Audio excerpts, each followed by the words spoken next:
বর্ষ সংখ্যার সমষ্টিটা বের করার জন্য এই সূত্রটা অ্যাপ্লাই করতে হবে।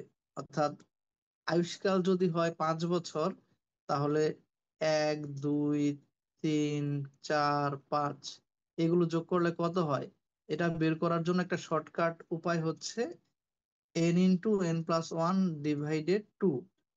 এন মানে হচ্ছে যে আয়ুষ্কালটা, আয়ুষ্কাল যদি 5 বছর হয় তাহলে এন দ্বারা বোঝায় 5, আর 5কে 5+1 মানে 5কে 5+1 দিয়ে গুণ করতে হবে। 5কে 5+1 দিয়ে গুণ করলে কত হয়, আর নিচে হবে 2। তাহলে 5কে 5+1 দিয়ে গুণ মানে 6 দিয়ে গুণ, 5কে 5+1 দিয়ে গুণ মানে কি 6 দিয়ে গুণ। তাহলে আমরা সরাসরি এটাও লিখতে পারি 5 × 6, আর হচ্ছে নিচে হচ্ছে 2। তাহলে 5 × 6 ডিভাইডেড 2 যদি হয়, আমরা এটা 5 6 30কে 2 দিয়ে ভাগ করলে কত হয় সরাসরি করতে পারি।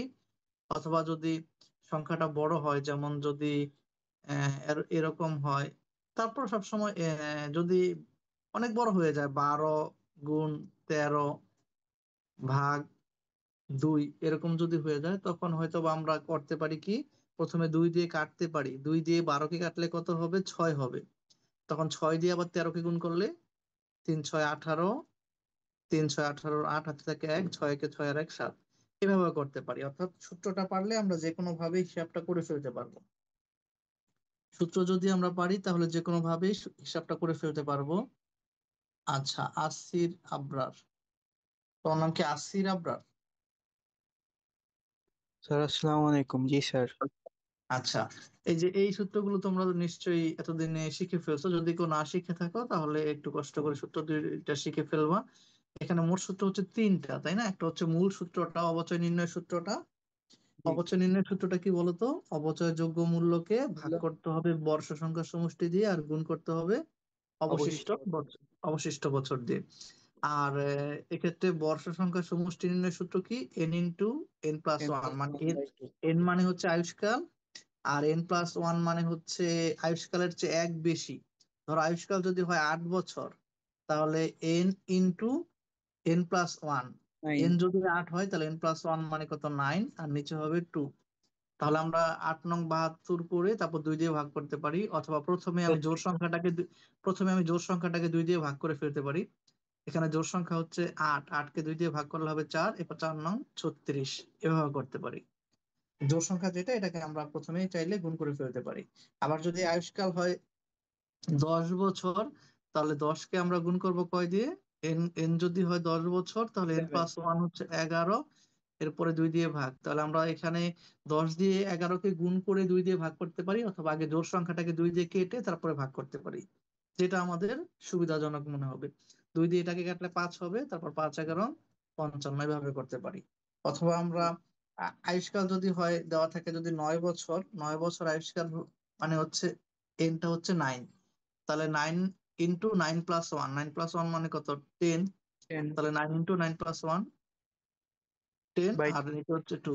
আমরা চাইলে সরাসরি গুণ করে 2 দিয়ে ভাগ করতে পারি, অথবা 2 দিয়ে জোড় সংখ্যাটাকে আগে কেটে তারপরে গুণ করতে পারি। তো 9 × 10 = 90, 2 দিয়ে ভাগ করলে হবে 45, এভাবেও 45। করা যায়। অথবা আবার 2 দিয়ে এটাকে কেটে 5 করলে 5 নং 45, যার যেভাবে হিসাব করতে সুবিধা হবে সে সেভাবে করে ফেলবা। আর অবশিষ্ট বছর হচ্ছে দুই ভাবে করা যায়। আমরা চাইলে লিখতে পারতাম, এটাই যেভাবে লিখতে পারতাম যে এন মাইনাস, তারপর ব্র্যাকেট দিয়ে t-1, এভাবে লিখতে পারতাম। এন মাইনাস ব্র্যাকেট দিয়ে t-1, আর ব্র্যাকেটটা উঠিয়ে ফেললে কি হয়, এটা হলো মূল ব্র্যাকেট সূত্রটা হচ্ছে এভাবে। মূল সূত্রটা n হচ্ছে এন মাইনাস মাইনাস t-1, এটা হচ্ছে মূল সূত্র। বাট এটাকে আমরা সহজ করার জন্য কি করছি, ব্র্যাকেটটা উঠিয়ে দিছি। আমরা এন থেকে টি মাইনাস করার পরে তারপরে +1 করতেছি, ব্র্যাকেটের ব্যবহার করতেছি না। এটা ব্র্যাকেট ব্যবহার না করলে একটু সহজ করার জন্য আমরা এটা করতে পারি। কারণ ব্র্যাকেট ব্যবহার করলে এখানে মাইনাসটা টি এর বামে মাইনাস হবে, আবার ওয়ান এর বামে প্লাস হবে। তো এটাতে হচ্ছে একটু ঝামেলা হয়ে যেতে পারে, মাথা ওই সময়তে একটু কম কাজ করতে পারে। সেজন্য আমরা মূল সূত্রটাকে কি করছি, একটু চেঞ্জ করে ফেলছি, তাই না? মূল সূত্র হচ্ছে কি এন মাইনাস ব্র্যাকেট t-1, অর্থাৎ আগে ব্র্যাকেটের কাজটা করতে হবে, t-1 এর কাজ করতে হবে। তো যেমন যদি এন যদি হয় 10, এন যদি হয় 10, আর যদি টি হয় হচ্ছে 5 বা 6 বা 7, ধরো 7, তারপরে এখানে হচ্ছে আমরা 7 এর বামে মাইনাস দিয়ে যদি ব্র্যাকেট না দেই, তাহলে কি 7, এখানে ব্র্যাকেট না দিলে তো +1 হয়ে যাবে, তাই না? আচ্ছা। আর হুম হুম। যদি হচ্ছে আমরা ব্র্যাকেট দিয়ে দিই তখন এটা -1 মাইনাস থাকবে। ওয়ান।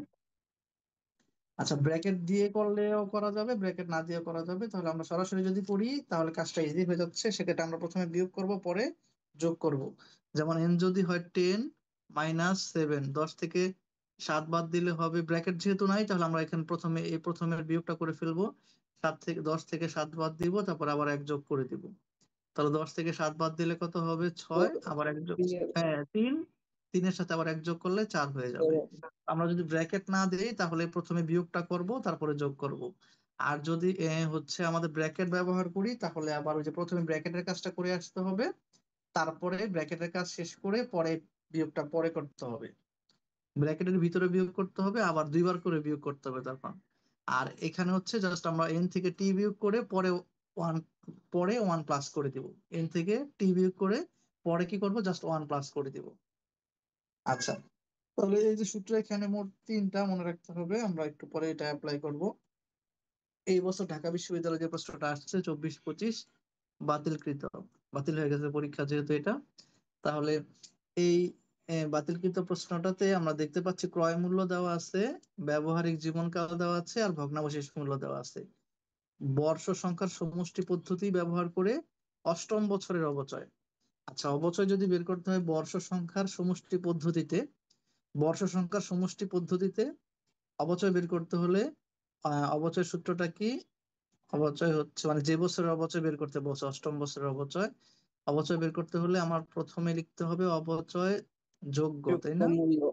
অবচয় যোগ্য মূল্য, অবচয় যোগ্য মূল্য, তারপরে হচ্ছে ভাগে আসবে বর্ষ সংখ্যার সমষ্টি, আর গুণে আসবে অবশিষ্ট বছর। বছর। ভাগে আসবে বর্ষ সংখ্যার সমষ্টি, আর উপরে আসবে, উপরে অবশিষ্ট বা বছর। উপরে আসবে অবশিষ্ট বছর। বছর। এখন এখানে অবচয়যোগ্য মূল্য কত? অবচয়যোগ্য মূল্য মানে আমরা জানি ক্রয় মূল্য থেকে ভগ্নাবশেষ মূল্যটা বাদ দিলে অবচয়যোগ্য 55। মূল্য পাওয়া যায়।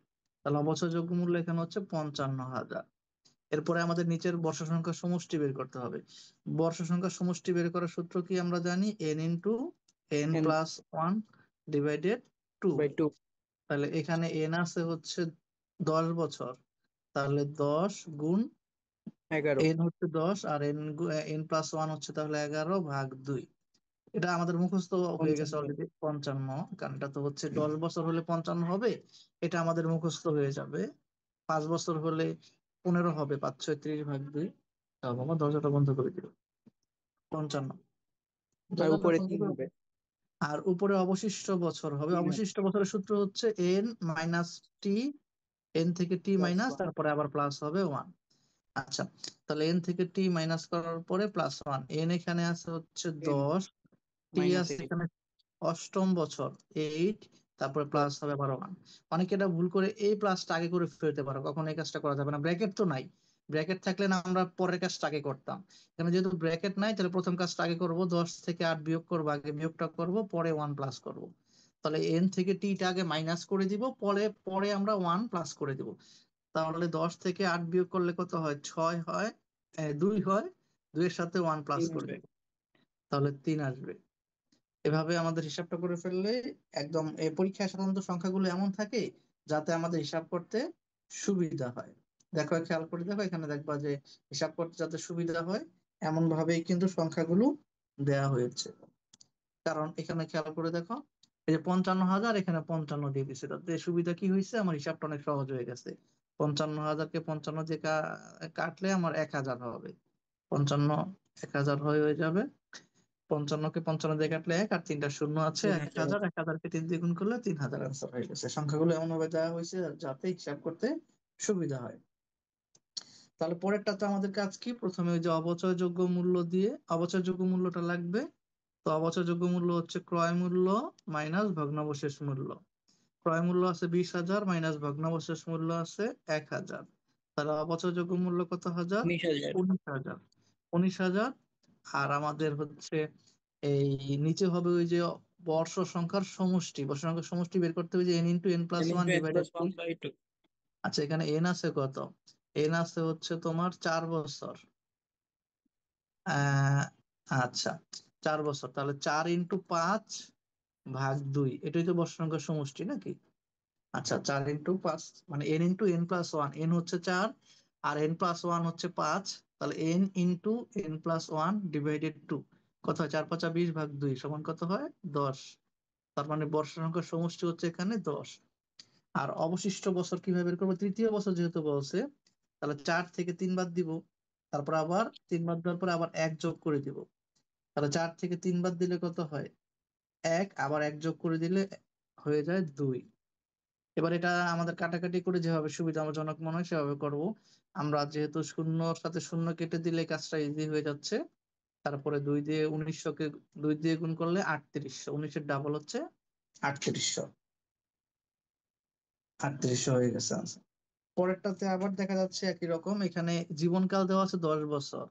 বর্ষ এই সাম অফ দ্য ইয়ার্স মানে কি? সাম মানে কি? যোগফল বা সমষ্টি। ইয়ার্স মানে বছর। আর ডিজিট মানে হচ্ছে সংখ্যা বা ওই যে অঙ্ক। তাহলে বর্ষ সংখ্যার সমষ্টি পদ্ধতি বা বর্ষ ডিজিটের, বর্ষ অঙ্কের সমষ্টি পদ্ধতি, বাংলা এটাকে বলা যায়। সাম অফ দ্য ইয়ার্স ডিজিটের বাংলা বলা যায় বর্ষ সংখ্যার সমষ্টি বা বর্ষ অঙ্কের সমষ্টি, বর্ষ অঙ্কের যোগফল বা বর্ষ সংখ্যার যোগফল।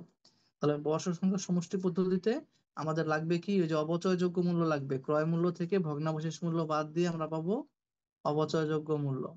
এরপরে বর্ষ সংখ্যার সমষ্টি বের করব। বর্ষ সংখ্যার সমষ্টি কি? এই যে n × n+1, n হচ্ছে 10, n হচ্ছে 10 আর n+1 তাহলে কত হবে? 11, আর নিচে হবে 2।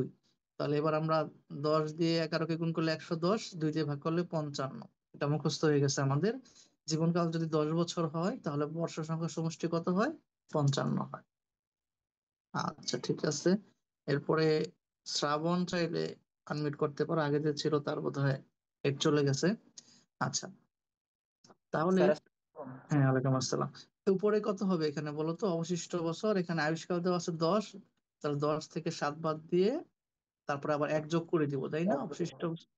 আচ্ছা, 4 তাহলে হবে। 10 থেকে 7 বাদ দিলে হয় হচ্ছে 3, 3-এর সাথে 1 যোগ করলে 4 হবে। আর 55 দিয়ে 55কে কাটলে 1, 1-এর সাথে 3টা শূন্য 1000, 4 দিয়ে গুণ করলে 4000। তাহলে এই সংখ্যাগুলো এমন ভাবে দেওয়া থাকে যাতে সহজেই হিসাব করা যায়। ঠিক আছে, তাহলে আমরা এবার কাজের একক পদ্ধতির ক্ষেত্রে কোনো সূত্রই লাগে না। কাজের একক পদ্ধতিতে শুধু জানতে হয় যে এখানে ভাগ করতে হবে কি দিয়ে আর গুণ করতে হবে কি দিয়ে, আর কিছু লাগে না। এখানেও অবচয়যোগ্য মূল্য লাগবে, আর ভাগ করতে হবে মোট একক দিয়ে। মোট কাজের একক বা মোট উৎপাদন একক বা ওই যে প্রত্যাশিত একক, যত একক উৎপাদন করা যাবে, যে প্রত্যাশিত মোট একক, তাই না? কাজের মোট একক বা প্রত্যাশিত মোট একক, যেটা বড় সংখ্যা, যে সংখ্যাটা অবশ্যই বড় হবে, মোট একক নিশ্চয়ই বড় হবে, এটা প্রশ্নের মধ্যে দেওয়াই থাকবে। আবার সংশ্লিষ্ট বছরের এককটা নিশ্চয়ই ছোট হবে, একটা বছরের একক কি একটু কম হবে না? আর জি এই জন্য স্যার। অনেক টিচার এটাকে শর্টকাট বলে কি, বড় সংখ্যা বড় এককটা দিয়ে ভাগ করবা আর ছোট একক দিয়ে গুণ করবা। গুণ কিন্তু করবো। এইভাবে তো মুখস্থ করার দরকার নাই, মনে রাখবো হচ্ছে মোট একক দিয়ে ভাগ আর সংশ্লিষ্ট বছরের একক দিয়ে গুণ। গুণ। এখন ছোট একক দিয়ে গুণ বললে একটা ঝামেলা হইতে পারে। ছোট একক তো দুইটাও দেওয়া থাকতে পারে, যে চলতি বছর একক দেওয়া থাকলো, গত বছর একক দেওয়া থাকলো, আগামী বছর একক দেওয়া থাকলো। এখন তোমার তো সেখানে ছোট এককটা নিলে হবে না। যদি এক্সট্রা জি স্যার। ইনফরমেশন দেওয়া থাকে, তোমার তো নিতে হবে সংশ্লিষ্ট বছরের এককটা, তাই না? তুমি জি তো স্যার। খালি, যদি কখনো দেওয়া থাকে গত বছরের একক, বর্তমান বছরের একক, এখন এখানে যদি ছোট থাকে গত বছরের একক, তুমি কি গত বছরটা নিতে পারবা না চলতি বছরটা নিতে হবে? চলতি বছর তাহলে নিতে হবে। চলতি বছরের, সেজন্য ছোট একক না বলে চলতি বছরের এককটা উপরে উপরে লিখবো। আর হচ্ছে মোট একক বা ক্ষমতা, কাজের ক্ষমতার একক বা উৎপাদনের মোট সক্ষমতার একক, প্রত্যাশিত মোট কাজের একক, তাই না? প্রত্যাশিত মোট কাজের এককটা হবে কাজের মোট যেটা, সেটা হবে নিচে। আর সংশ্লিষ্ট বছরের কাজের এককটা হবে উপরে। উপরে হবে। আবার এই সূত্রটাকে যদি পরীক্ষায় এমসিকিউ রিটেন আকারে না এসে থিওরি আকারে আসে, আরেকভাবে আসতে পারে। সূত্রটা এইভাবে বলা যাইতে পারে যে অবচয়যোগ্য মূল্য ভাগ মোট কাজের একক গুণ সংশ্লিষ্ট বছরের কাজের একক। কাজের হবে। আবার এটা না বলে এই যে ভাগ করলে কি বের হয় সেটা কিন্তু একটা নাম আছে। এই যে অবচয়যোগ্য মূল্যকে মোট কাজের ক্ষমতার একক দিয়ে ভাগ করলে যেটা বের হয়, এটার একটা নাম আছে। নাম কি জানো? একক একক প্রতি প্রতি অবচয়। অবস্থায়। অবচয়যোগ্য মূল্যকে মোট কাজের ক্ষমতা বা মোট একক বা প্রত্যাশিত মোট একক দিয়ে ভাগ করলে কি পাওয়া যায়? একক প্রতি অবচয়। একক প্রতি অবচয়। এই নামটা একটু মনে রাখলে তাহলে যদি থিওরি আসে কাজে লাগতে পারে, তাই না? জি স্যার। যদি তোমার হচ্ছে থিওরি আসে তখন কাজে লাগতে পারে। নামটা কি বলতো? একক একক প্রতি প্রতি অবচয়। অবচয়। একক প্রতি অবচয়ের সূত্র কি তাহলে? এই যে এখানে আছে, অবচয়যোগ্য মূল্য ভাগ মোট মোট কাজের ক্ষমতার মোট একক। কাজের নিচেও দেওয়া আছে, অবক্ষমতা একক। নিচেও লেখা আছে। একক প্রতি অপচয় মানে হচ্ছে যে এটা অপচয়যোগ্য মূল্য। তাহলে এই সূত্রে কি আর আগে ভাগ বোঝাচ্ছে না আগে গুণ বোঝাচ্ছে বলতো? এই যে সূত্রটা যেখানে যে লিখছি এই প্যাটার্নটাতে, তোমরা কি এই গুণ চিহ্ন দেখে আগে গুণের লাইনটা পড়া উচিত না ভাগের লাইনটা আগে পড়া উচিত বলতো? ভাগেরটা। আগের লাইনটা আগে কারণ ভাগ করা গুণ, হয়েছে। গুণ যদি আগে হইতো তাহলে কিন্তু দাগটা পুরাপুরি থাকতো। এখানে যদি গুণটা আগে বোঝাইতো তাহলে দাগটা কি অর্ধেক থাকতো না পুরোটা দাগ থাকতো বলতো? পুরোটা দাগ থাকতো। পুরোটার মধ্যে দাগ থাকলে তুমি বুঝবা যে এখানে গুণের কাজটা আগে বোঝায় ভাগের কাজটা পরে বোঝায়। কিন্তু আমরা জানি গুণ ভাগ উল্টা করলে আগের কাজ পরে পরের কাজ আগে করলে অ্যান্সার কি একই বের হয়। যদি তুমি গুণ না করে আগে ভাগ করো তারপরে গুণ করো, অ্যান্সার কিন্তু একই বের হবে, অ্যান্সার সমস্যা নাই। কিন্তু যদি তুমি সূত্রের মধ্যে যেতে চাও, থিওরির মধ্যে যেতে চাও, তখন কিন্তু থিওরিতে উল্টে মানে উল্টাপাল্টা হয়ে যাবে যদি তুমি না বোঝো এখানে গুণটা আগে না ভাগটা আগে। তো এখানে যেহেতু দাগটা অর্ধেকের মধ্যে দেওয়া হয়েছে, এর মাধ্যমে বোঝানো হয়েছে যে হয় এটাকে এটা দ্বারা ভাগ করতে হবে বোঝাচ্ছে, অথবা এইটাকে এটা দ্বারা ভাগ করতে হবে বোঝাচ্ছে। মানে ভাগটা এখানে আগে বোঝাচ্ছে, গুণটা পরে বোঝাচ্ছে। আর ভাগটা আগে করলে কি বের হয়? নামটা একটু মনে রাখতে হবে, নামটা একটু একক মনে প্রতি রাখতে হবে। অবচয়। এক প্রতি অবচয়। এই যে অবচয়যোগ্য মূল্যকে মোট কাজের ক্ষমতার একক বা মোট একক দিয়ে ভাগ করলে আমরা কি পাবো? একক প্রতি অবচয়। একক এটাকে প্রতি সংশ্লিষ্ট অবচয়। বছরের কাজের একক দিয়ে গুণ করতে হবে। এই যে সংশ্লিষ্ট বছরের কাজের একক দিয়ে কি করতে হবে? গুণ গুণ করতে করতে হবে। হবে।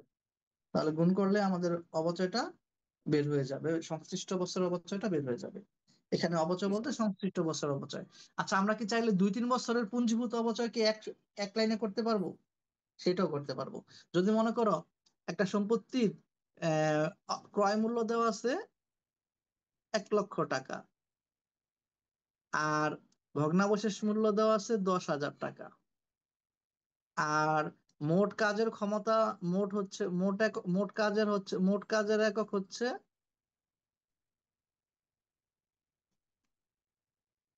20,000 একক, 20,000 একক। আর 2023 সালে হচ্ছে, 23 সালের কাজ মনে করো 5,000 একক, 2024 সালের কাজ মনে করো 4,000 একক। এখন কি চাইলে আমরা 23 এবং 24 2 বছরের পুঞ্জীভূত অবচয়কে একবারেই বের করতে পারবো না? পারবো জি তো। স্যার। কারণ এখানে অবচয়যোগ্য মূল্য কত হয়, যে 1 লক্ষ থেকে 10,000 বাদ দিলে কত হয়? 90,000 অবচয়যোগ্য টাকা। 90,000 টাকা। আর মোট কাজের ক্ষমতার একক হচ্ছে তোমার 20,000 একক। টাকা। এখন তোমাকে যদি বলে 23 সালের অবচয় বের করো, 23 সালের অবচয় বের করলে তুমি শুধু 5,000, উপরে শুধু 5,000 একক লিখবা। আর যদি তোমাকে 24 সালের একক বলে, এই অবচয় বের করতে বলে 24 সালের অবচয়, তখন তুমি 5,000 না লিখে কত লিখবা? 4,000 একক লিখবা তখন। 4,000। যে বছরেরটা বলবে সেই বছরে। আর যদি পুঞ্জীভূত অবচয় বলে 23 এবং 24 সালের পুঞ্জীভূত অবচয়, তাহলে তুমি তাহলে উপরে দুইটা যোগ পাঁচ করতে হবে। হাজারের সাথে 4,000 যোগ করে দিবা। পাঁচ যে হাজার আর 9,000 চার হবে। হাজার যোগ করে দিলে 9,000, উপরে তুমি 9,000 যদি লিখো, তাহলে কি 2 বছরের পুঞ্জীভূত অবচয়টা এখানে একসাথে বের হয়ে যাবে না? জি স্যার। তার মানে হচ্ছে বর্ষ সংখ্যার সমষ্টি পদ্ধতি এবং কাজের একক পদ্ধতি বা উৎপাদনের একক পদ্ধতির ক্ষেত্রে পুঞ্জীভূত অবচয় বের করতে চাইলে একসাথে করে ফেলা যায়। জাস্ট উপরের যে এই গুণের যে বিষয়টা, এই বিষয়টাকে যোগ করে একসাথে করে দিলেই হয়। অর্থাৎ জি যদি তোমার বর্ষ সংখ্যার সমষ্টি পদ্ধতি হয়, তখন তুমি কি করবা? অবশিষ্ট বছরটাকে যোগ করে দিবা। অবশিষ্ট বছর যেটা থাকে এটাকে যোগ করে দিলে হবে না? তোমার প্রথম বছর এবং দ্বিতীয় বছরের পুঞ্জীভূত অবচয় বের করতে বললে, তাহলে প্রথম বছরের অবশিষ্ট বছর যদি 10 হয়, দ্বিতীয় বছরের অবশিষ্ট বছর যদি 9 হয়, তাহলে তুমি 19 লিখে দিলা। আর বর্ষ সংখ্যার সমষ্টি যদি 55 হয় তাহলে নিচে 55 লিখে দিলা। আর এখানে অবচয়যোগ্য মূল্য যদি 55,000 হয় তাহলে 55,000 লিখে দিলা। তাহলে একসাথে কি 2 বছরের অবচয় কি বের করে ফেলা যায় না? জি স্যার। বর্ষ সংখ্যার সমষ্টি পদ্ধতিতেও কি উপরের দুই জিনিসটা যে বছরের অবশিষ্ট অবচয়। বছরটাকে একত্র করে দিলে একসাথে একাধিক বছরের অবচয় বের করে ফেলা যায়। তেমন ভাবে জি একক পদ্ধতির ক্ষেত্রেও একসাথে 2 বছর 3 বছরেরটা একসাথে করে দিলে উপরের বিষয়টা বা গুণের বিষয়টাকে একত্র করে দিলে, তখন কিন্তু একত্র করে দিলেই তোমার ওই যে পুঞ্জীভূত অবচয় বা একাধিক বছরের অবচয় বের করে ফেলা যায়। এই বিষয়টা একটু খেয়াল রাখবা, যাতে পুঞ্জীভূত অপচয় বের করতে বললে একবারে বের করে ফেলতে পারো। চাইলে ভিন্ন ভিন্ন ভাবে করেও করা যাবে, ভিন্ন ভিন্ন বের করে যোগ করে দেওয়া যাবে, বা একসাথেও করে ফেলা যাবে। আর এই কাজটা হচ্ছে এই এই চ্যাপ্টারের বা অবচয়ের চ্যাপ্টারের সবচেয়ে সহজ অধ্যায়, সহজ অঙ্ক হচ্ছে কি একক পদ্ধতি, তাই না? তো একক পদ্ধতির জি স্যার। ক্ষেত্রে আমার হচ্ছে প্রথমে অবচয়যোগ্য মূল্য লাগবে। এখানে হচ্ছে ক্রয় মূল্য দেওয়া আছে, সংস্থাপন ব্যয় দেওয়া আছে, আর ভগ্নাবশেষ মূল্য দেওয়া আছে। তাহলে ওকে। সংস্থাপন ব্যয়টা যোগ করে ভগ্নাবশেষ মূল্যটা বিয়োগ করলে 90 থেকে 80। 10 বিয়োগ 80,000। 80,000 হচ্ছে অবচয়যোগ্য মূল্য। এবার ভাগ করব মোট কাজের ক্ষমতা বা মোট প্রত্যাশিত কাজের একক, বা হচ্ছে মানে কার্যক্ষমতার একক। কার্যক্ষমতার একক দেওয়া আছে কত? এই যে কাজ করা সম্ভব, কাজের ক্ষমতার একক দেওয়া আছে 40,000 একক। আর বলছে চলতি বছরের 20 সালের অপচয় বের করতে বলছে। 20 সালে কাজ করছে কতটুকু? 20 সালে 5,000। মেশিনটি 5,000 একক কাজ 5,000। সম্পন্ন করেছে। তাহলে 5,000 দিয়ে গুণ করে দিলে হয়ে গেল। তার মানে এখানে অবচয়যোগ্য মূল্য বের করার পরে নিচে দিব মোট কাজের একক বা কাজের ক্ষমতা যতটুকু আছে, আর উপরে দিব চলতি বছরে বা সংশ্লিষ্ট বছরে যতটুকু কাজ করেছে, যত একক কাজ করেছে ওটা দিয়ে গুণ করে দিব, কাজ শেষ। এইভাবে এই জি স্যার। পরেরটাতে একই রকম। এই যে এখানে হচ্ছে ক্রয় মূল্য দেওয়া আছে, আর হচ্ছে মোট এত কপি প্রিন্ট করা যাবে, মানে মোট কাজের একক এটা। আর ভগ্নাবশেষ মূল্য যেহেতু আছে এটা বাদ দিয়ে নিব। তাহলে অবচয়যোগ্য মূল্য বের হয়ে হবে হচ্ছে 1,50,000। আর মোট কাজের ক্ষমতা হচ্ছে 50,000 একক। আর উৎপাদন করেছে চলতি বছরে উৎপাদন 4,000। করেছে 4,000। 4,000 4,000 একক। কপি বা 4,000 4,000। টাকা। কাটাকাটি করলে এটা আনসার বের হয়ে যাবে। তাহলে শূন্যগুলো, চারটা শূন্য কেটে দিলেই 5 দিয়ে এটা কাটলে 3 হবে। 3 4 12,000 তাহলে। 4,000 টাকা। আচ্ছা, আর অবচয় ধার্যের পদ্ধতিগুলো তুলনা করলে বলতো চারটা পদ্ধতির মধ্যে সবচেয়ে বেশি অবচয় ধার্য করে হচ্ছে ক্রমহ্রাসমান পদ্ধতি। ক্রমহ্রাসমানকে যদি আবার দুই রকম ভাবে উপস্থাপন করা হয়, একটাকে শুধু ক্রমহ্রাসমান বলে, আরেকটাকে যদি দ্বৈত হ্রাসমান বলে, তাহলে ধরে নিতে হবে দ্বৈত হ্রাসমানে অবচয় হয় সবচেয়ে বেশি। যদি বেশি। এটা মানে বাস্তবসম্মত না, পারফেক্ট সঠিক না, কিন্তু আমাদের এইভাবেই মনে রাখতে হবে যে হচ্ছে যদি অবচয় সবচেয়ে বেশি হয় কোন পদ্ধতিতে বলে, তাহলে হবে ওই দ্বৈত হ্রাসমান পদ্ধতি। আর অবচয় সবচেয়ে কম হয় কোন পদ্ধতিতে? সবচেয়ে কম হয় সরলরৈখিক পদ্ধতিতে। সবচেয়ে কম সরলরৈখিক অবচয় হয় পদ্ধতিতে। সরলরৈখিক পদ্ধতিতে। আর হচ্ছে সময়ের উপর নির্ভর করে না, তিনটা হচ্ছে সময় দিয়ে করা হয়: সরলরৈখিক, বর্ষ কাজের সংখ্যা, এবং হচ্ছে এই ক্রমহ্রাসমান। এই তিনটা সময় দিয়ে, কিন্তু উৎপাদনের একক যেটা, এটা সময় না, এটা একক, কাজের একক। একক কাজের দিয়ে এখন। হিসাব করা, একক দিয়ে হিসাব করা। আচ্ছা, আর সর্বনিম্ন মুনাফা মানে দ্বৈত। কি? স্যার অবচয় দ্বৈত বেশি জের হলে, আর বলো। স্যার ওই যে আপনি বললেন না দ্বৈত জের আর হচ্ছে কোমর আসমান, স্যার ঢাবির একটা কোশ্চেন এটা সলভ করতে যায় মানে প্রথমে অপশন দেখছিলাম না, ওটা 4 নম্বরের অপশনে ছিল। পরে দেখি যে মানে প্রথমটা ওটা অ্যান্সার করছিলাম যে শুধু কোমর আসমান, পরে দেখি যে দ্বৈত কোমর আসমান যে একটা অ্যান্সার আছে। পরে হ্যাঁ, এটা নিয়ে একটু সমস্যা হয়েছিল।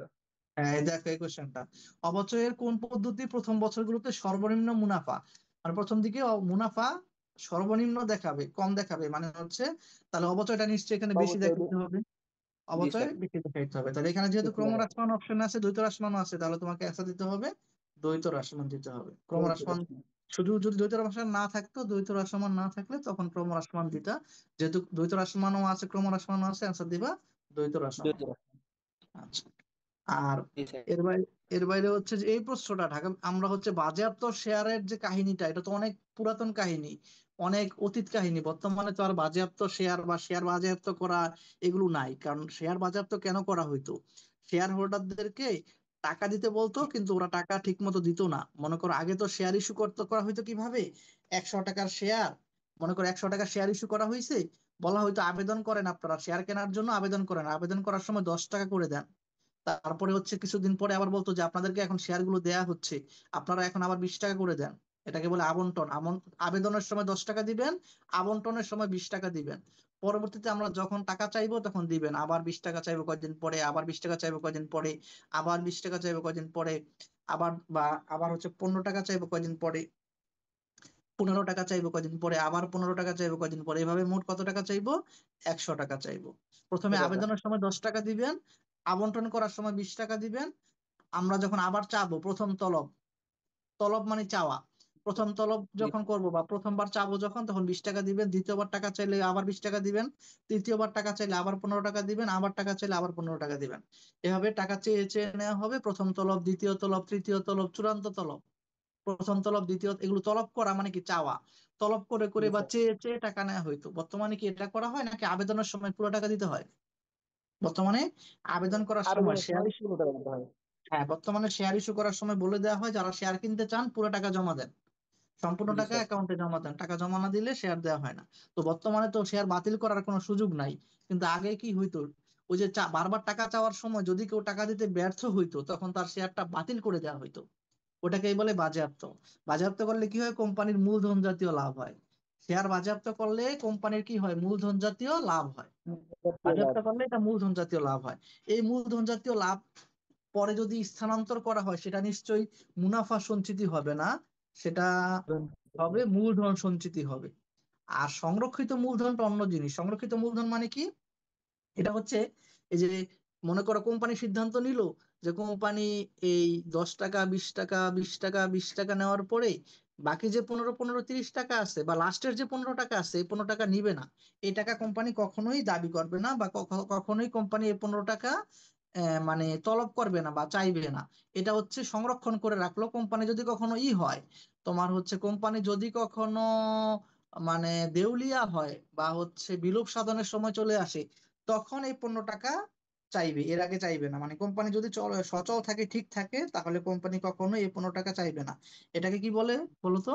কোম্পানি যদি সিদ্ধান্ত নেয় যে সংরক্ষিত। শেয়ারের সর্বশেষ যে চাওয়ার টাকাটা বা কিছু টাকা শেয়ারের মূল্যের মধ্যে কিছু মূল্য চাইবে না, কখনোই চাইবে না, যদি কোম্পানি বাজে না হয়, কোম্পানি বিলোপ সাধন না হয় বা কোম্পানি যদি দেউলিয়া না হয়। এটাকে কি বলে? এর মানে মুনাফা কোম্পানি, সঞ্চিতি।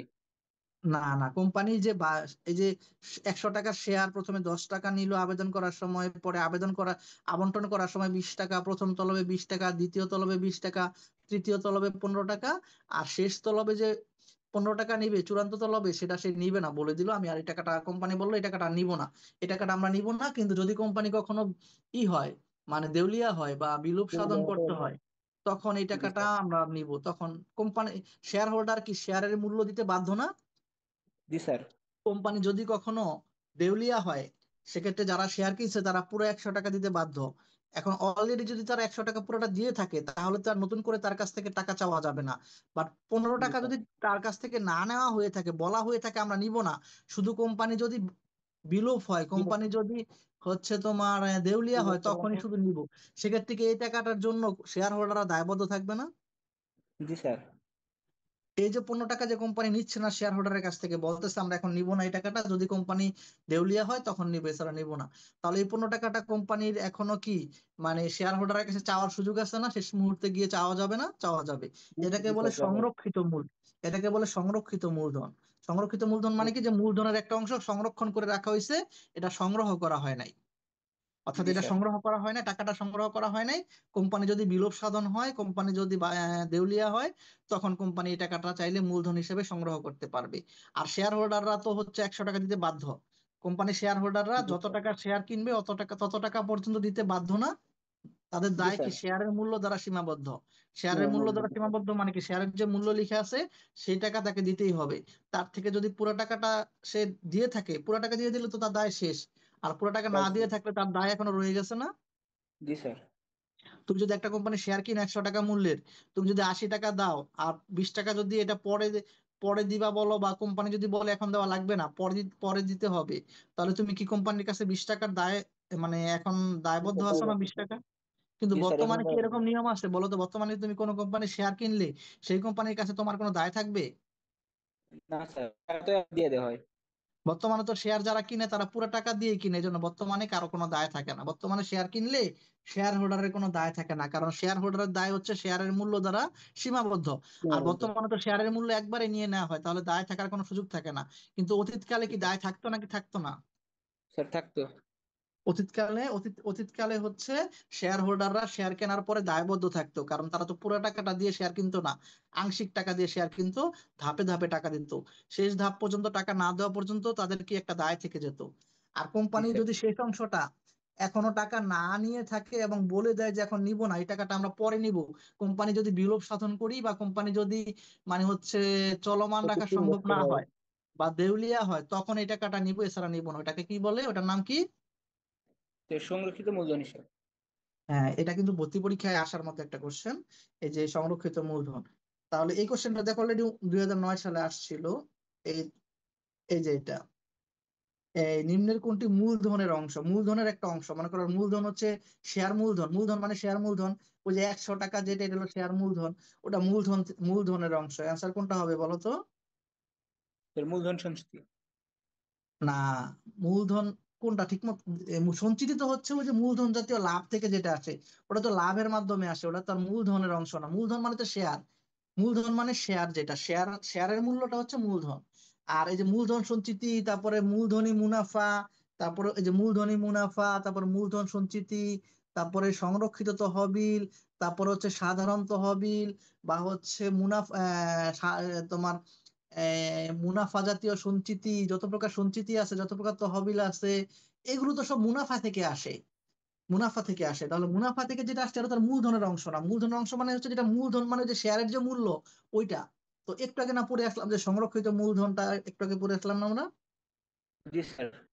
এই যে একটু আগে তোমাকে যে বুঝাইলাম যে সংরক্ষিত মূলধন জিনিসটা কি, এই সংরক্ষিত মূলধনটাই তো একটু আগে বুঝাইলাম যে ওই যে শেয়ারের মূল্যের একটা অংশ, যে অংশটা কোম্পানি হচ্ছে তলব করে নাই এবং তলব করবে না বলে সিদ্ধান্ত গ্রহণ করছে। কোম্পানি যদি বিলোপ সাধন হয় তাহলে, বা হচ্ছে দেউলিয়া হলে, তখন কোম্পানি এই টাকাটা শেয়ার হোল্ডারের কাছ থেকে সংগ্রহ করবে, এছাড়া শেয়ার হোল্ডারের কাছ থেকে এই টাকাটা তারা সংগ্রহ করতে ইচ্ছুক না। এটাই তো সংরক্ষিত মূলধন, এটা হলো শেয়ারের মূল্যের একটা অংশ না, এটা একটা মূলধনের অংশ না? জি স্যার। আর এগুলো কি মূলধন নাকি? যে সঞ্চিতি কি মূলধন? তারপরে হচ্ছে তোমার এই যে মূলধন সঞ্চিতি বলো, মুনাফা সঞ্চিতি বলো, এগুলো কি মূলধন নাকি এগুলো মুনাফা থেকে আসছে, সংরক্ষিত আয় স্যার থেকে বা মুনাফা থেকে আসছে? মুনাফা। বুঝতে পারছো এবার? জি স্যার। তাহলে এই যে কোশ্চেনটা আরেকবার দেখো, নিম্নের কোনটি মূলধনের অংশ, মুনাফার অংশ কিন্তু বলা নাই, বা মুনাফা থেকে আসছে বলা নাই। যদি বলতো তাহলে কোনটি সংরক্ষিত মূলধন।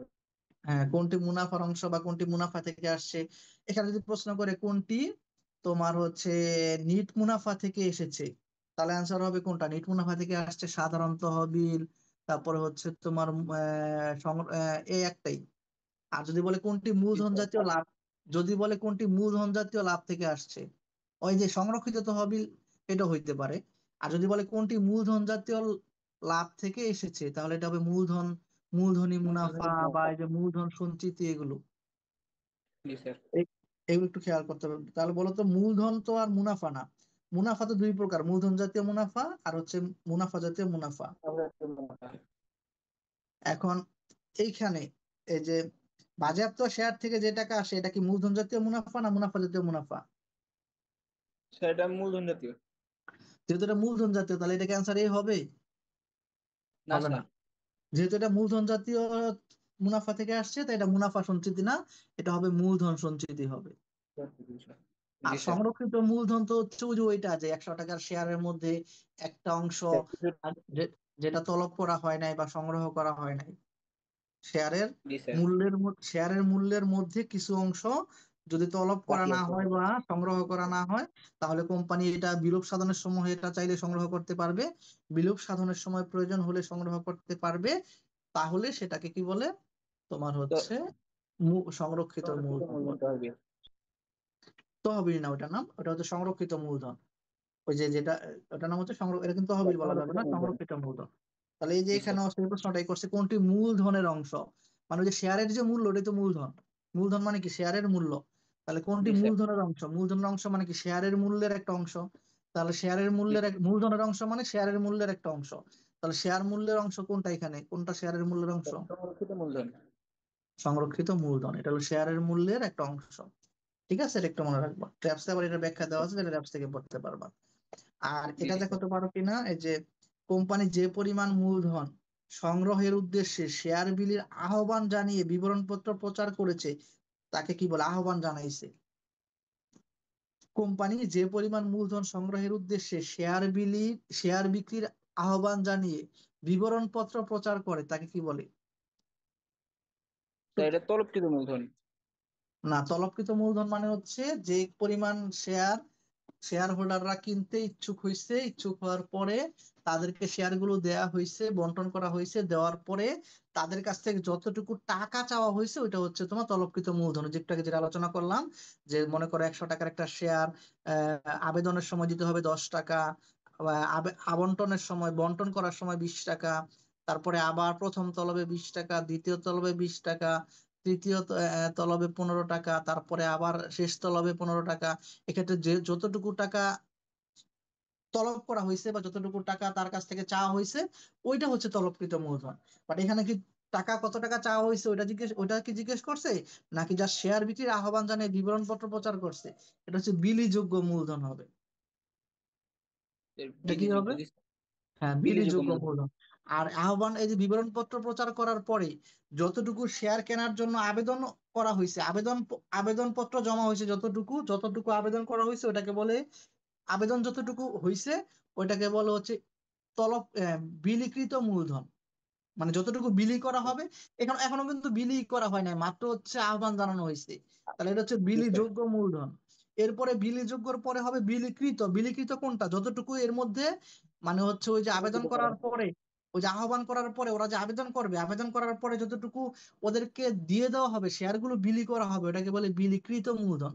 এগুলো কি অলরেডি বুঝতে বিলি হয়েছে নাকি বিলি করার জন্য আহ্বান করা হয়েছে? তো বিলি ওটা হয়ে গেছে। না না, এই যে এখানে প্রশ্নটা কি তো বিলি হয়ে গেছে এটার না? কারণে আহ্বান করা হয়েছে। এটা আহ্বান করা হয়েছে, এই জন্য এটা বিলিযোগ্য। আর এই বিলিযোগ্যর মধ্যে যতটুকু অলরেডি মনে করো আবেদন পড়েছে এবং ইস্যু করা হয়ে গেছে বা বিলি করা হয়ে গেছে, ওটাকে কি বলে? বিলিকৃত মূলধন। যে শেয়ার গুলো একদম বিলি করে দেওয়া হয়েছে, এটাকে, এই বিলিযোগ্য মূলধনের আরেক নাম কি বলতো? পারবা কেউ? পারভেজ বলো তো, এটার হচ্ছে, এই যে এই বিলিযোগ্য মূলধনের আরেক নাম কি? থ্যাংক ইউ আহ্বানকৃত শ্রাবণ। কোনটা বলো তো? পারবা? পারভেজ? আহ্বানকৃত মূলধন। কি কৃত? আহ্বানকৃত। না না, ওটা না, মানে ইস্যুকৃত মূলধন এটা। ইস্যু ও। করা মানে হচ্ছে তোমার, ইস্যু করা মানে হচ্ছে বিলি করার যোগ্য হয়ে গেছে এটা। মানে এটা ইস্যু করা মানে হচ্ছে ওই যে আমি আবেদন করার জন্য আহ্বান করছি যে হুম। আপনারা শেয়ার গুলো চাইলে কিনতে পারবেন, তাহলে এটার কমন নাম কোনটা? ইস্যুকৃত মূলধন। আর এখানে একটু আনকমন নাম ব্যবহার করা হয়েছে, বিলিযোগ্য মূলধন। নর্মালি আমরা এটাকে ইস্যুকৃত মূলধন বলি। ওই যে শেয়ার বিক্রি করার আহ্বান জানিয়ে যে বিবরণপত্র প্রচার করে, এটাকে নর্মালি আমরা কি বলি? ইস্যুকৃত মূলধন। ইস্যুকৃত। ইস্যুকৃত মূলধন মানে কি, আমি ইস্যু করছি, অর্থাৎ আমি এটা প্রদান করতে চাচ্ছি, তা আপনারা চাইলে এটা কিনতে পারবেন। আমি ইস্যু করছি মানে আমি এটা প্রদান করতে চাচ্ছি, এবার আপনারা চাইলে কিনতে পারবেন। এই স্বীকৃত মূলধন থেকে যদি সবটুকু কেনার জন্য আবেদন করা হয়, সবাই মানে সবাই মিলে যদি সবটুকু কিনতে চায়, তাহলে পুরাটাই হয়ে যাবে আবার বিলিকৃত মূলধন। যদি যতটুকু আমরা ইস্যু করছি পুরাটাই যদি কিনতে চায় সবাই মিলে, তাহলে পুরাটাই কি বিলি হয়ে যাবে না? সেক্ষেত্রে ওটা হবে বিলিকৃত। বাট এটা কিন্তু বিলিকৃত না, বিলিযোগ্য। বিলিযোগ্য মানে কি, মাত্র আমরা এটা ইস্যু করছি, তাই না? জি। বিলিযোগ্য মূলধন মানে ইস্যুকৃত মূলধন। ইস্যু করার পরে যতটুকু আমরা বিলি করে দিব, মানে আবেদন করার পরে যতটুকু দিয়ে দিব, এটাকে বিলিকৃত মূলধন বলে। এই বিলিখিত মূলধন হচ্ছে, ইস্যুকৃত মূলধন হচ্ছে, বিলিখিত মূলধন কি বেশি হইতে পারে নাকি সমান বা কম হইতে পারে? বিলিখিত মূলধনটা সমান বা কম হইতে পারে। আবার বিলিখিত মূলধন থেকে তলবকৃত মূলধন তার সমান বা কম হইতে পারে না বেশিও হইতে পারে? তলবকৃত মূলধন। বেশি তো আর হইতে পারবে না, আমি বিলি যা করছি তার চেয়ে বেশি তলব করবো কিভাবে?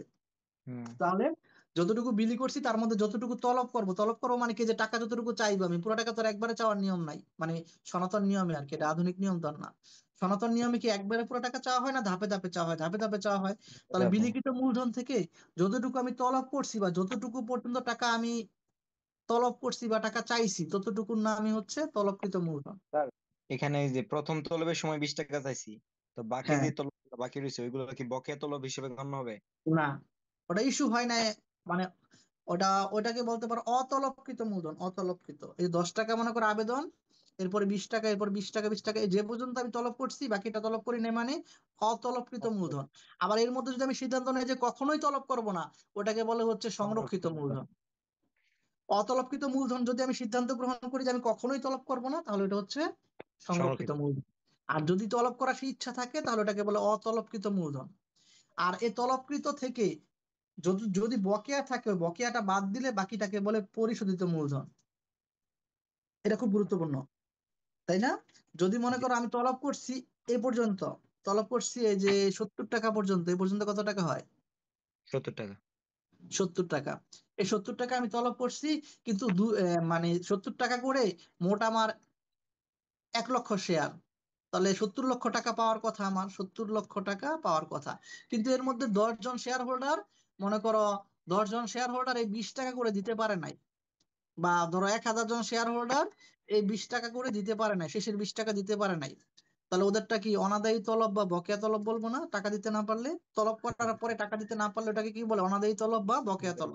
ওকে, এত লোক। তলব করার পরে কেউ যদি টাকা দিতে না পারে, শেয়ারের মূল্য বা শেয়ারের ওই যে যে টাকার পরিমাণ, এটা যদি তলব করা হয়, তলব করার পরে কেউ যদি টাকা দিতে না পারে, ওটাকে বলে অনাদায়ী তলব বা বকেয়া তলব। এই অনাদায়ী তলব বা বকেয়া তলবটা বাদ দিলে বের হবে কি? পরিশোধিত মূলধন। পরিশোধিত মূলধন। তলবকৃত মূলধন থেকে তোমার অনাদায়ী তলব থাকলে ওটা বাদ দেওয়ার পরে কি পাওয়া যায়? পরিশোধিত মূলধন। আর আর এই নিবন্ধিত, পরিশোধিত মূলধন থেকেই লভ্যাংশ বন্টন করা হয়। হ্যাঁ, নিবন্ধিত মূলধন মানে কি? একদম নিবন্ধনের সময় যত টাকা মূলধন সংগ্রহ করার ইচ্ছা পোষণ করা হয়েছে। আর নিবন্ধিত মূলধন মানে নিবন্ধন করার সময় যত টাকা মূলধন সংগ্রহের অনুমতি পাওয়া গেছে। আর বিলিযোগ্য মানে আমি যতটুকু বিলি করার জন্য আহ্বান জানাইছি, বা এটাকে আমি বলতে পারি হচ্ছে তোমার স্বীকৃতি। ওই ইস্যুকৃত মূলধন। তারপর এখান থেকে যতটুকু টাকা আমি অলরেডি চেয়ে ফেলছি সেটাকে বলে তলবকৃত মূলধন। আর এই তলবকৃত মূলধনের মধ্যে কোনো টাকা যদি বকেয়া থাকে, তাহলে বকেয়াটা বাদ দিলে ওটাকে বলে পরিশোধিত মূলধন। পরিশোধিত মূলধন। তলবকৃত মূলধন থেকে যদি কোনো টাকা বকেয়া থাকে, বকেয়া বাদ দিলে বের হয় কি? পরিশোধিত মূলধন। পরিশোধিত মূলধন। আচ্ছা, তাহলে আমরা এই জিনিসগুলো আজকে শেষ করে ফেলবো। এই যে পরিশোধিত মূলধন যেটা, এটার উপরে পার্সেন্টেজ দিয়ে লভ্যাংশ দিতে হয়। লভ্যাংশটা দিতে হয় কার উপর? পরিশোধিত মূলধন। পরিশোধিত মূলধন। কিন্তু বর্তমানে তো পুরা মূলধনটাই পরিশোধিত মূলধন থাকে, কোনো এখানে আর বিলিযোগ্য মানে এখানে তলবকৃত বকেয়া এগুলো থাকে না। বর্তমান যুগে তলবকৃত বা বকেয়া এগুলো থাকে না। কেন থাকে না? কারণ একবারে পুরো টাকা নেওয়া হয়, তাই তলবকৃত মূলধন বলতে কিছু নাই, বকেয়া তলব বলে কিছু নাই। কিন্তু পরীক্ষায় কি শুধু বর্তমান নিয়ে প্রশ্ন আছে, নাকি টিচাররা অনেক ব্যাকডেটেডও আছে? অনেক ব্যাকডেট। টিচারদের মধ্যে অনেকেই ব্যাকডেটেড আছে, এবং সিনিয়র টিচাররাই বেশি দায়িত্ব থাকে, তো এজন্য ব্যাকডেটেড কোশ্চেন পরীক্ষায় আসে। আচ্ছা, যেমন এইখানে না, এটা ব্যাকডেটেড কোশ্চেন বলা যাবে না, এই কোশ্চেনটা হলো একটা আধুনিক কোশ্চেন।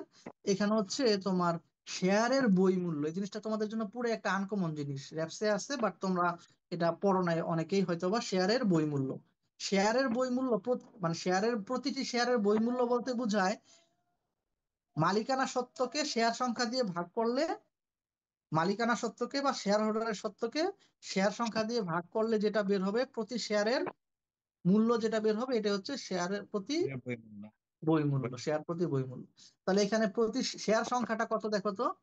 এখানে স্টক মূলধন বা শেয়ার মূলধন দেওয়া আছে 80,000 টাকা, আর 80 টাকা হচ্ছে প্রতিটি শেয়ারের দাম। তাহলে এটাকে 80 দিয়ে ভাগ করলে তো আমি শেয়ার সংখ্যা জেনে যাব, তাই না? জি। যেহেতু শেয়ার মূলধন হচ্ছে 80,000 টাকা, আর প্রতিটি শেয়ারের দাম হচ্ছে 80 টাকা, তাহলে 80 দিয়ে ভাগ করলে কত হয়? 80 দিয়ে 80 কে কাটলে 1 হবে, তার মানে 10। 1,000। শেয়ার সংখ্যা কত? 1000, 1000। 1,000। আর অভিহিত মূল্যের অতিরিক্ত পরিশোধিত মূলধন, সেটাকে আমরা মানে আগে বলতাম শেয়ার তেরো দিন। অধিহার। অভিহিত মূল্যের অতিরিক্ত পরিশোধিত মূলধন, বা এটা হচ্ছে শেয়ার অধিহার।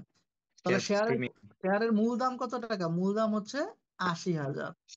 আর অতিরিক্ত পরিশোধিত মূলধন হচ্ছে 2 লক্ষ টাকা। আর রক্ষিত আয় বা সংরক্ষিত আয় কত টাকা? 4 লাখ। 4 লাখ টাকা। তাহলে সব মিলে যোগ করলে কত হয়? 14 লাখ টাকা।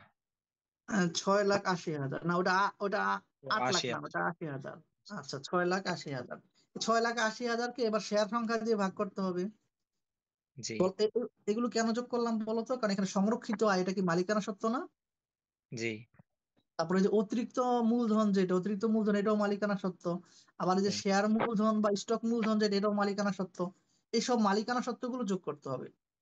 শেয়ার মোট। মূলধন, অতিরিক্ত মূলধন, বা ওই যে শেয়ার অধিহার, তারপর সংরক্ষিত আয়, এগুলো সবই কি মালিকানা সত্ত্ব, শেয়ার হোল্ডারের সত্ত্ব। তাহলে শেয়ার হোল্ডারের সত্ত্ব সবগুলো যোগ করছি, যোগ করলে কত হয়েছে? 6,80,000। এই শেয়ার হোল্ডারের সত্ত্বকে এবার শেয়ার সংখ্যা দিয়ে ভাগ করো। শেয়ার সংখ্যা কত আছে? এক 1000। হাজার 1,000 দিয়ে ভাগ করলে 3টা শূন্য কেটে কাটা যাবে। 3টা শূন্য কাটলে কত হয়? 680। বুঝতে পারছো না এটা? জি স্যার।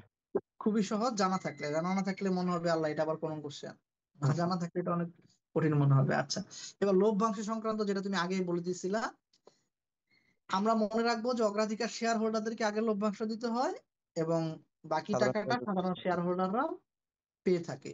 হয়তো এখনই পাবে বা পরে পাবে, মানে তাদের দেওয়ার যোগ্য। সাধারণ শেয়ার হোল্ডারদের পাওয়ার যোগ্য লভ্যাংশ হচ্ছে অগ্রাধিকার শেয়ার হোল্ডারদেরকে দেওয়ার পরে।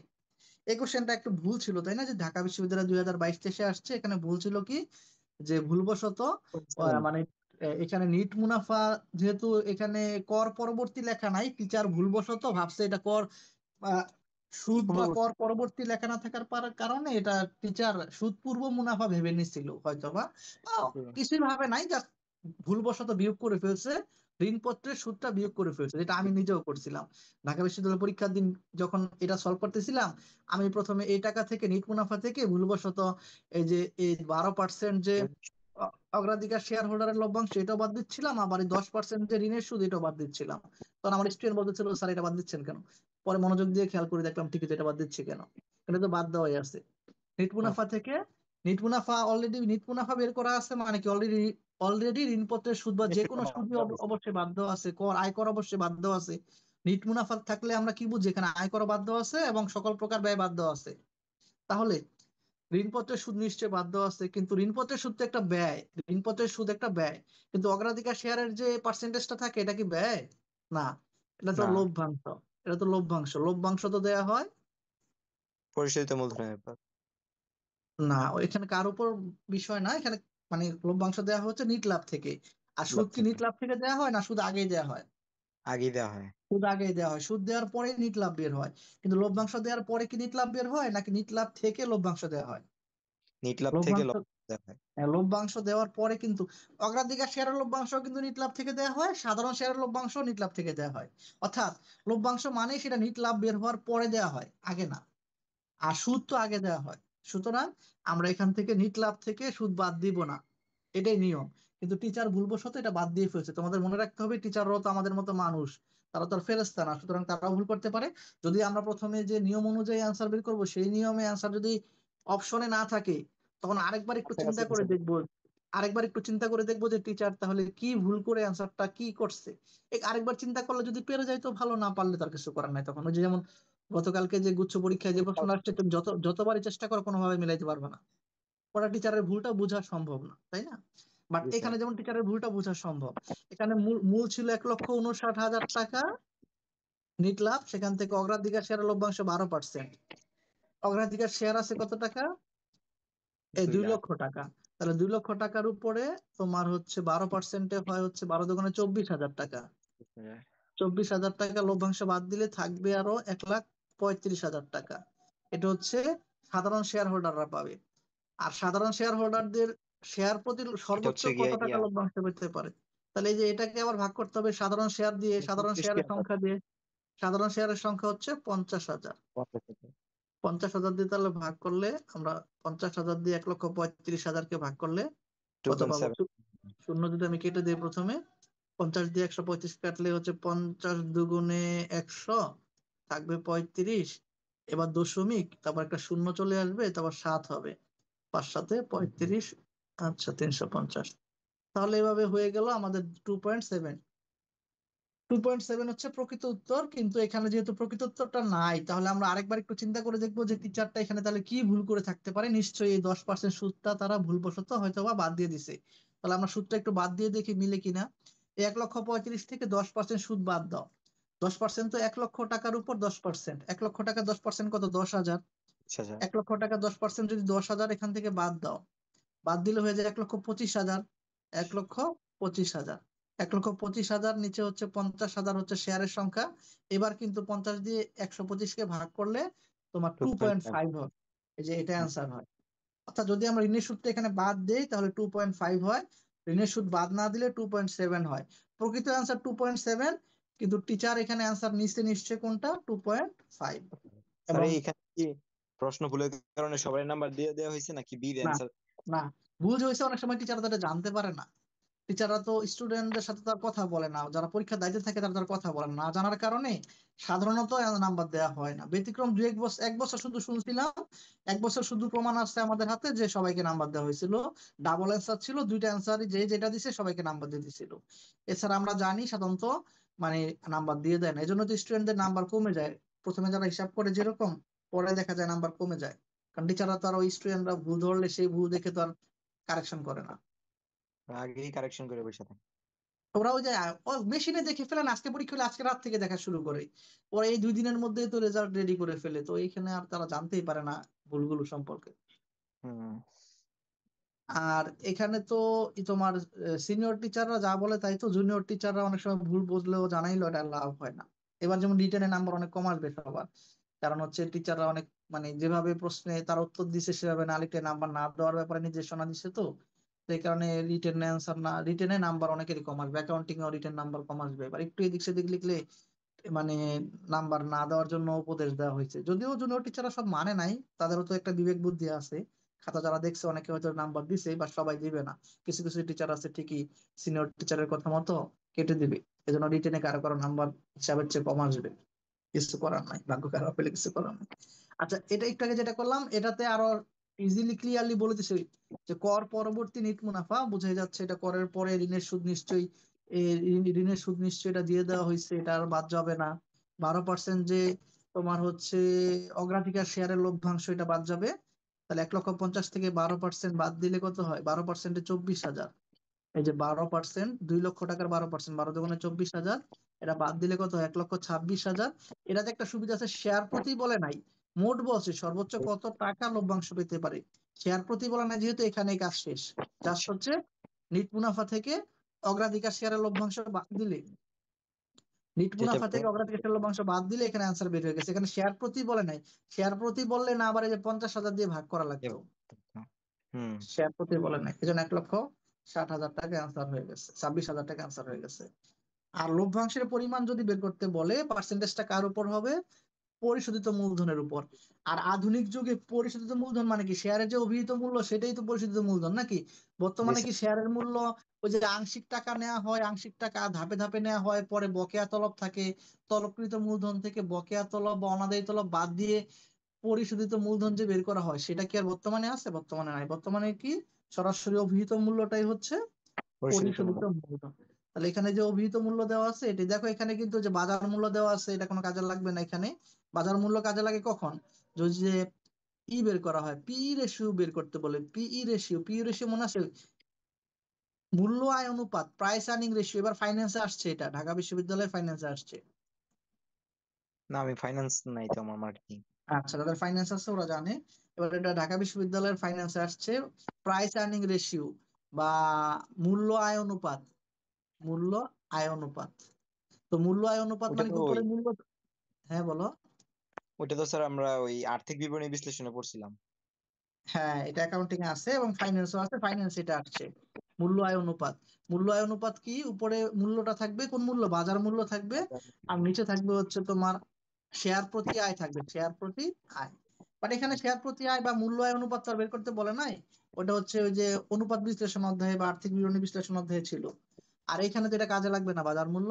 আমি যেহেতু এখানে লভ্যাংশ বের করব, তাহলে আমার লাগবে কি? পরিশোধিত মূলধন। আর এখানে তো ওই যে অভিহিত মূল্য যেটা, এটাই হচ্ছে পরিশোধিত মূলধন। এখানে নিট লাভের পরিমাণটা আমার দরকার নাই, নিট লাভের পরিমাণ অবশ্য দরকার আছে, কারণ নিট লাভ যা আছে তার চেয়ে বেশি লভ্যাংশ দেওয়া যাবে না অবশ্য।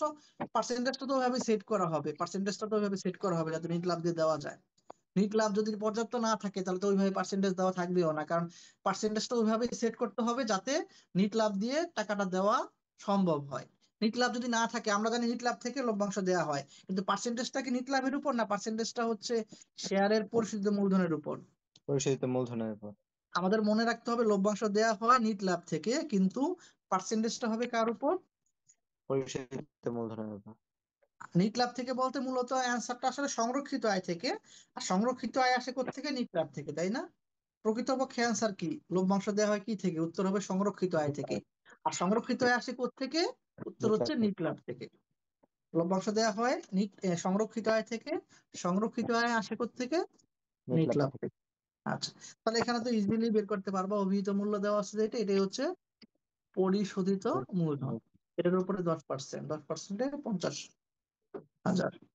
আর এটাতে যে সনাতন নিয়মে আসছে দেখো, এখানে 10 টাকার মূল্যের 20,000 শেয়ার ইস্যু করা হয়েছে, যা পূর্ণ মূল্যে, না না সনাতন না, এটা ঠিক আছে, পূর্ণ মূল্যে পরিশোধিত দেওয়া আছে, পুরাটাই পরিশোধ করা হয়ে গেছে। তাহলে পুরোটা যেহেতু পরিশোধ করছে তাহলে তো পুরোটার উপরই হবে। এটা 10 টাকা করে হলে 20,000-এর 10 টাকা করে হলে 2 লক্ষ টাকা, 2 লক্ষ টাকা 10%, 20,000 টাকা। আর এইটা হচ্ছে সনাতন নিয়মে আসছে অনুমোদিত মূলধন, বা অনুমোদিতর আরেক নাম কি জানো? ওই নিবন্ধনকৃত মূলধন। হ্যাঁ, নিবন্ধিত মূলধন। হ্যাঁ, নিবন্ধিত, অনুমোদিত বা নিবন্ধিত মূলধন। মূল- অনুমোদিত বা নিবন্ধিত মূলধন 10 লক্ষ টাকা। তলবকৃত মানে তো বোঝো, ওই যে শেয়ার গুলো ইস্যু করা হয়েছে বা বিলি করা হয়েছে, বিলির মধ্যে যত টাকা অলরেডি তলব করা হয়েছে বা যত টাকা চাওয়া হয়েছে। তলবকৃত মানে যত টাকা চাওয়া হয়েছে, টাকা চাওয়া হয়েছে মূলধন বা শেয়ার হোল্ডারদের কাছ থেকে যত টাকা চাওয়া হয়েছে। শেয়ার হোল্ডারদের কাছ থেকে চাওয়া হয়েছে কত টাকা? 7 লক্ষ টাকা। তার মধ্যে অনাদায়ী রয়ে গেছে কত টাকা? 2,20,000। 20,000। তলবকৃত মূলধন মানে শেয়ার হোল্ডারদের কাছ থেকে যত টাকা তলব করা হয়েছে বা যত টাকা চাওয়া হয়েছে। আর অনাদায়ী তলব মানে হচ্ছে, বা অনাদায়ী মূলধন মানে হচ্ছে যত টাকা এর মধ্যে অনাদায়ী আছে বা বকেয়া আছে। তাহলে এখানে 7 লক্ষ থেকে 20,000 বাদ দিয়ে 6,80,000। 6,80,000 টাকার উপরে কি হবে? 12%, 81,600। হ্যাঁ, এটা একটু বের করতে হবে কষ্ট করে, তাই না? 12 ঘরে নামতাটা পারলে সুবিধা হবে। 12% যেহেতু, দুইটা শূন্য কাটা যাবে না, তারপর 12 দিয়ে গুণ হবে। তাহলে হচ্ছে তোমার দুইটা শূন্য কাটার পরে আবার 12 দিয়ে গুণ হবে। 6,80,000-এর দুইটা শূন্য কাটা যাবে, দুইটা শূন্য কাটা গেলে কত হয়? 6,800 টাকা স্যার, আমি ছয় 68 হাজার লিখি। 6,800 টাকা, এটারে 12 দিয়ে গুণ। তা 12 ঘরে নামতে পারলে অনেক ইজি হবে, দুইটা শূন্য, তারপর 6 12 8 12 96, 8 12 96, 12 ঘরে নামতাটা সবাই শিখবে। 8 12 96, হাত থেকে 9, আর 6 12 72, আর 9 হচ্ছে 81, 72 আর 9 81। 12 ঘরে নামতে পারলে অনেক ইজিলি এই হিসাবটা করা যাবে। আচ্ছা, ঠিক আছে, তাহলে আজকে শেষ করলাম। এবার তোমাদের কোশ্চেন করার থাকলে হ্যান্ড রেজ করে রাখো যারা কোশ্চেন করতে চাও। আর যারা কোশ্চেন নতুন করে হ্যান্ড রেজ করো, আমি একটু ক্লিয়ার করে দিচ্ছি।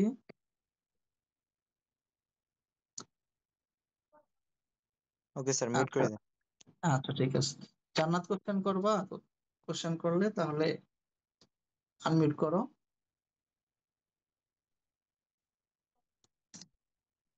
জান্নাত করে নাই, তাহলে আনমিউট করতে পারো। সূর্য রয়, সূর্য চাইলে আনমিউট করতে পারো আসসালামু যদি।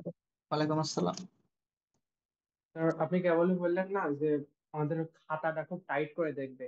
তো স্যার বলছিলাম যে ম্যানেজমেন্ট আর মার্কেটিং এ এমন কিছু প্রশ্ন আসছিল যেটা মনে করেন দুই রকম ভাবে অ্যান্সার করা যায়। বিশেষ করে স্যার এই যে উৎপাদনশীলতার ও কিছু কিছু টাইপ ছিল, ওইগুলো কি স্যার সেই ওরকম করা ভাবেই দেখবে? না না না, ম্যানেজমেন্টে আবার এই জন্য ম্যানেজমেন্টের অ্যাকাউন্টিং টিচারের সাথে কথা হয়েছিল আমার। পরে আবার ম্যানেজমেন্ট টিচারকে আমি ফোন দিয়েছিলাম, ম্যানেজমেন্টের আমার পরিচিত এক টিচারের সাথে।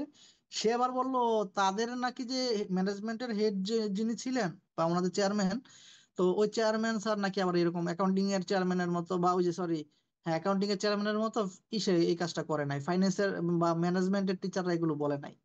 তারা ম্যানেজমেন্টের টিচার নাকি বলছে যে ওনারা খুব ভালো একটা সিস্টেম করছে, প্যারাগনে আমরা যেভাবে করছিলাম সেভাবে করছে।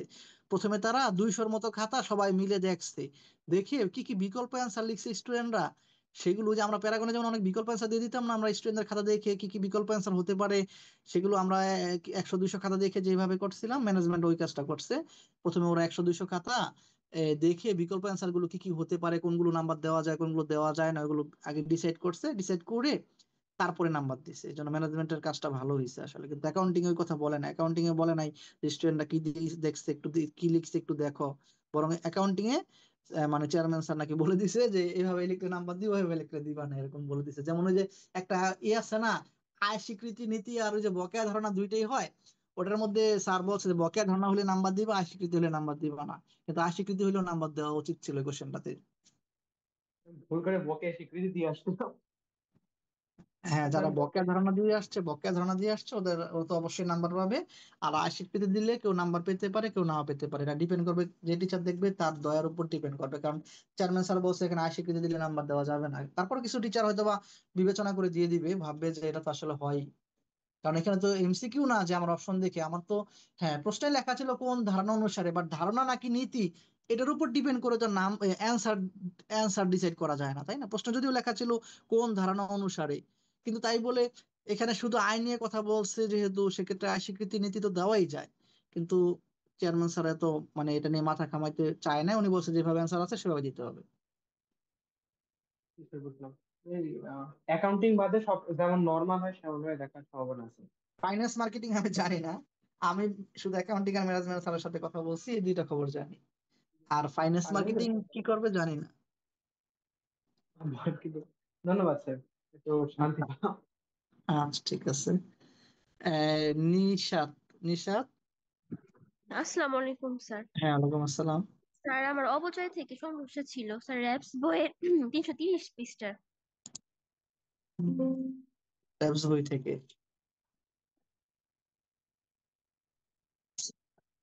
র্যাবস বই থেকে 330 পৃষ্ঠা, র্যাবস বই থেকে।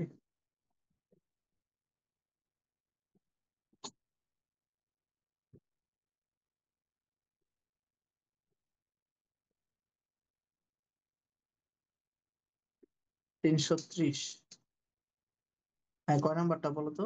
স্যার 2 নাম্বারটা। 2 নাম্বার, ওই যে ব্যবহার উপযোগী করার জন্য 16 এপ্রিল তারিখে যেহেতু 6,000 টাকা ব্যয় করা হয়েছে, তাহলে তোমাকে বুঝে নিতে হবে যে এখানে এপ্রিলের 16 তারিখ থেকে এটা ব্যবহার করা শুরু হয়েছে। এখানে এপ্রিলের 1 তারিখ থেকে ব্যবহার শুরু হয়েছে মনে করা যাবে না, যদিও ক্রয় করা হয়েছে এপ্রিলের 1 তারিখে, কিন্তু ব্যবহার শুরু হয়েছে 16 এপ্রিল। সেজন্য এপ্রিলের 16 তারিখ থেকে অপচয় ধরবা। তো এপ্রিল তো 4 নাম্বার মাস, এরপরে আরো 8টা মাস আছে তাই না? তো 8 মাস, আর এপ্রিলের কি পুরা মাস ধরবা নাকি অর্ধেক ধরবা? না, 4.5 অর্ধেক। মানে 4.5 না 8.5, আর ওদিকে তো 8 মাস আছে, আর এদিকে হাফ মাস, 8.5 মাস হবে তাই না? জি স্যার, অর্ধেক। হ্যাঁ এদিকে অর্ধেক আর ওদিকে 8 মাস। এখানে চতুর্থ মাস হচ্ছে এপ্রিল, এপ্রিলের তো আর পুরা মাস ধরবা না, অর্ধেক মাস ধরবা, আর ওদিকে আছে 8 মাস। তাহলে 8 মাস আর অর্ধেক মাস, 8.5 মাস, 8.5 মাস তাই না? আর পারবা না এবার? স্যার, নব্বই হ্যাঁ স্যার হাজারের চার সাথে এটা নাম্বারটা। যোগ করবা, হ্যাঁ এখানেই হ্যাঁ, এই পেজের 4 নাম্বার। 4 নাম্বার। সম্পত্তির জের বের করতে বললে বুঝবা যে এখানে জেরের সাথে অবচয়ের বা পুঞ্জীভূত অবচয়ের সম্পর্ক নাই। জের বের করতে বললে এটার বিক্রয় মূল্যটা এখানে কাজে লাগবে না, সবসময় মনে রাখবা। জের যদি বের করতে বলে প্রারম্ভিক জেরের সাথে নতুন ক্রয় করলে যোগ হবে, আর যদি বিক্রয় করা হয় যেই সম্পত্তিটা বিক্রয় করা হয়েছে তার ক্রয় মূল্যটা মাইনাস হবে, যে সম্পত্তিটা বিক্রয় করা হয়েছে তার ক্রয় মূল্যটা মাইনাস হবে। কারণ তুমি চিন্তা করো, যখন যোগ করছিলা তখন ক্রয় মূল্য যোগ করছো, তাহলে এটা চলে গেলে তো মাইনাস করবা কি, যখন আসছে তখন ক্রয় মূল্যে প্লাস করছো, তাহলে চলে গেলে কি ক্রয় মূল্য মাইনাস করে দিবা না তুমি? তুমি মনে করো জি স্যার। এই স্বর্ণ কিনছো হচ্ছে 1 লক্ষ টাকার, আগে ছিল 3 লক্ষ টাকার, তা এখন হচ্ছে তুমি এখান থেকে স্বর্ণ বিক্রি করে দিছো যেটা 1 ভরি বা 2 ভরি বিক্রি করে দিছো, সে যেটা বিক্রি করে দিছো ওটা চলে গেছে যখন, তখন এই যে মূল থেকে চলে গেছে না, ক্রয় মূল্য থেকে তো চলে গেছে, যেখানে তুমি তো এটার মূল্য লিখছিলা ক্রয় মূল্যে, তাহলে এটা চলে যাওয়ার সময় এটার ক্রয় মূল্যটাই এখান থেকে ভ্যানিশ হয়ে যাবে না? এই কারণে জি স্যার। সবসময় ক্রয় মূল্যটা মাইনাস করবা। আর লাভ ক্ষতি বের করতে বললে তখন তোমার বিক্রয় মূল্য কাজে লাগবে, যে ক্রয় করা হয়েছিল 10,000 টাকা দিয়ে, পুঞ্জীভূত অপচয় ছিল 5,000, তাহলে সম্পত্তির অবশিষ্ট মূল্য ছিল 5,000, আর বিক্রয় করা হয়েছে 2,500, তাহলে ক্ষতি হয়েছে 2,500। তুমি এটা লাভ ক্ষতি বের করতে গেলে এগুলো কাজে লাগবে, যে এটা এটা কাজে লাগবে, কিন্তু এখানে তো তুমি লাভ ক্ষতি বের করতেছো না। তাহলে জের বললে আর বিক্রয়টা কাজে হ্যাঁ, লাগবে না। হ্যাঁ বিক্রয় মূল্য বা পুঞ্জীভূত অপচয়টা কাজে লাগবে না, অবচয়টাও কাজে লাগবে না। আর স্যার এই পেজের 10 নাম্বারটা।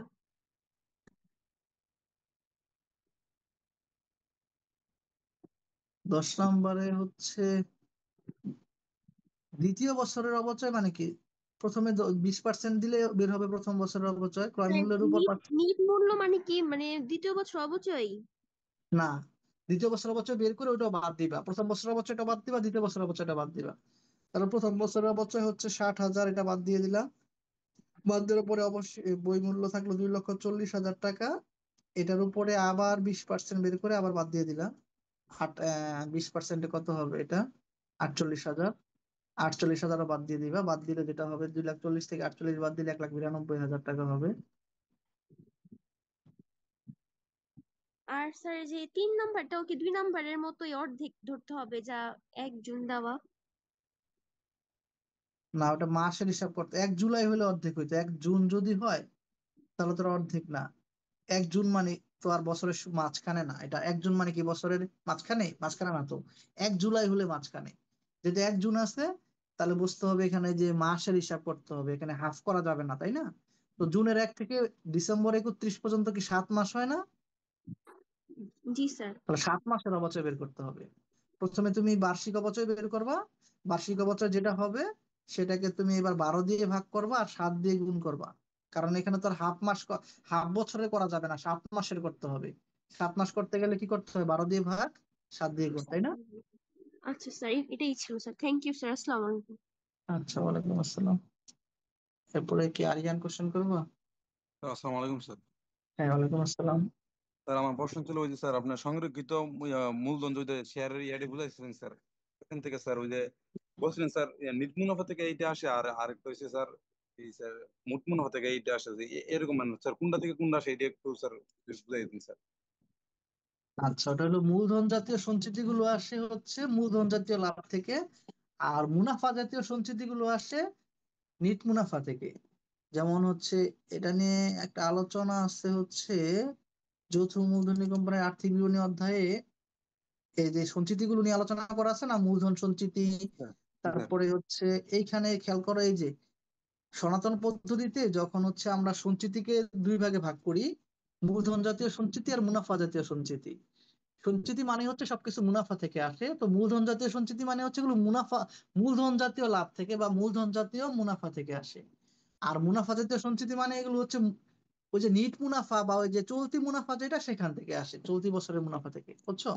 তো এই যে মূলধন জাতীয় সঞ্চিতি যেটা, এটা হচ্ছে তোমার শেয়ার অধিহার, পুনর্মূল্যায়ন সঞ্চিতি, মূলধন উদ্ধার সঞ্চিতি, মানে হচ্ছে যেগুলো মূলধন জাতীয় লাভ, ওই যে বাজেয়াপ্ত শেয়ার থেকে যে সঞ্চিতি সৃষ্টি করা হয় জি স্যার। সেগুলো হচ্ছে মূলধন জাতীয় সঞ্চিতি। বুঝতে পারছো? জি স্যার। আর হচ্ছে তোমার মুনাফা জাতীয় সঞ্চিতি হচ্ছে কোনগুলো, যেগুলো হচ্ছে নিট মুনাফা থেকে, যেমন বিশেষ সঞ্চিতি, সাধারণ সঞ্চিতি, তারপর লাভ ক্ষতি আবন্টন হিসাবের জের বা সংরক্ষিত আয়। এই সংরক্ষিত আয় এক প্রকার মুনাফা জাতীয় সঞ্চিতি। জি স্যার। স্যার, সংরক্ষিত মূলধন বললে এটা হচ্ছে স্যার আপনার মূলধন অংশ, আর এই হ্যাঁ, আয় বললে স্যার এটা মুনাফা জাতীয় সঞ্চিতি। হ্যাঁ, সংরক্ষিত আয় বললে তো ওই যে আমরা যেটাকে ওই যে রক্ষিত আয় বা ওই যে রিটেন রিটেন আর্নিংস বলি, এটা এটা আয় মানে ওই যে নিট আয় থেকে আসছে। আর সংরক্ষিত মূলধন মানে তো এটা মূলধনের একটা অংশ, মূলধন মানে তো শেয়ার। জি স্যার। স্যার, আরেকটা প্রশ্ন স্যার আপনার অবচয় থেকে স্যার। অবচয় থেকে? স্যার ওই যে স্যার কালকে একটা স্যার প্রশ্ন আপনি সলভ করেছিলেন স্যার, ওই যে মানে পঞ্জীবিত অবচয়টা দেওয়া আছে স্যার, কিন্তু স্যার এটা বার্ষিক অবচয় থেকে ছোট স্যার। আচ্ছা, তখন মাসিকে চলে যেতে হবে, হ্যাঁ। যখন দেখবা স্যার, যে পুঞ্জি, প্রশ্নটা এই হ্যাঁ, জায়গার স্যার, মানে এরকম থাকলে কি স্যার আমরা স্যার মাসে হিসাব করবো স্যার? হ্যাঁ, হ্যাঁ, যখন দেখবা যে বার্ষিক অপচয়ের চেয়ে পুঞ্জীভূত অপচয়টা কম আছে, তাহলে নিশ্চয়ই এখানে মাসিক হিসাব করতে বলছে, তা নাহলে কম কেন? আর যদি দ্বিগুণ মানে বেশি হইতো তাহলে না বুঝতাম যেটা 2-3 বছরের পুঞ্জীভূত অপচয়। আর যেহেতু তারপর স্যার দেখা স্যার যাচ্ছে স্যার, স্যার, যে অবসরে বাই করুম স্যার এটা আমার মাসের অবচয়, মানে যেটা পরে বাই করছি স্যার। প্রথমে যেটা করছে ওটা তো হচ্ছে বার্ষিক অপচয়। এরপরে যেটা হচ্ছে দেওয়া আছে পুঞ্জীভূত অপচয়, এটা কয় মাসের অপচয় এখানে বের করতে হবে। এটা অপশন দেখলে বোঝা যাবে। অপশনে লেখা আছে 10 মাস, 9 মাস, এ তো বোঝা যাচ্ছে মাসিক হিসাব। আবার অপশন না দেখলেও বোঝা যাচ্ছে, কারণ বার্ষিক অপচয় বের হয়েছে আমার হচ্ছে 4200 টাকা, আর পুঞ্জীভূত অপচয় দেওয়া আছে 3500 টাকা। তাহলে বোঝা গেল নিশ্চয়ই 1 বছরের চেয়ে কম আছে, তাহলে এটা মাসিকে চলে যেতে হবে। আমি বুঝতে পারছি স্যার। আমার এতে বুঝছি। আচ্ছা, ঠিক আসসালামু আছে। আলাইকুম স্যার। আচ্ছা, ওয়ালাইকুম আসসালাম। হ্যাঁ, প্রতিভা কোশ্চেন করবো?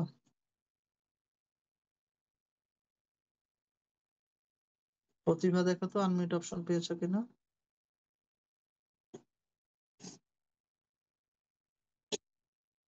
প্রতিভার যদি দেরি হয় আমরা পরের জনকে সুযোগ দিয়ে দেই। আবির। হ্যাঁ, আবির।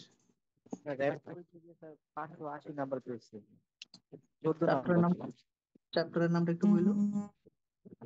র্যাব মুস্তাফা হিসাব বিজ্ঞান পরিচিতি।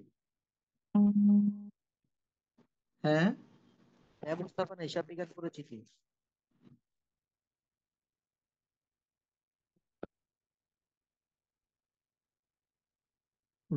কোনটা কি পরিচিতি আরেকবার একটু, ও ব্যবস্থাপনা হিসাব বিজ্ঞান, আচ্ছা হ্যাঁ বুঝতে পারছি। হ্যাঁ, এটাতে কোনটা বলো? স্যার 580 নম্বর পেজে স্যার 14 নম্বরটা।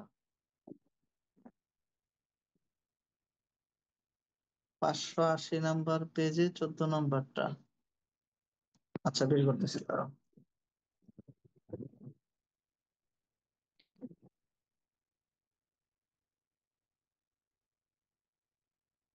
14 নম্বর,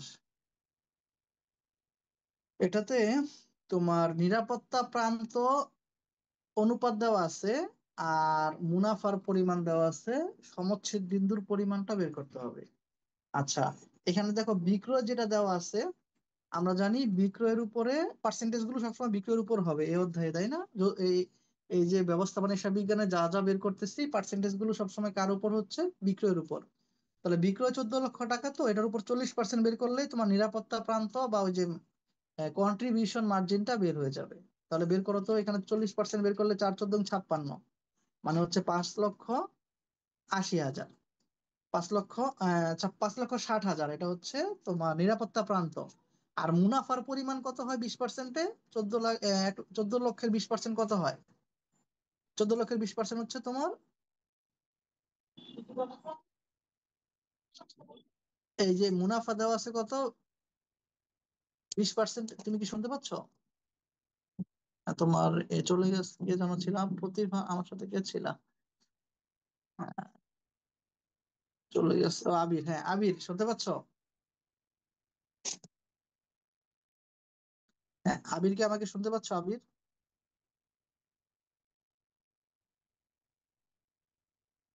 আবির কেন শুনতে পাচ্ছে না?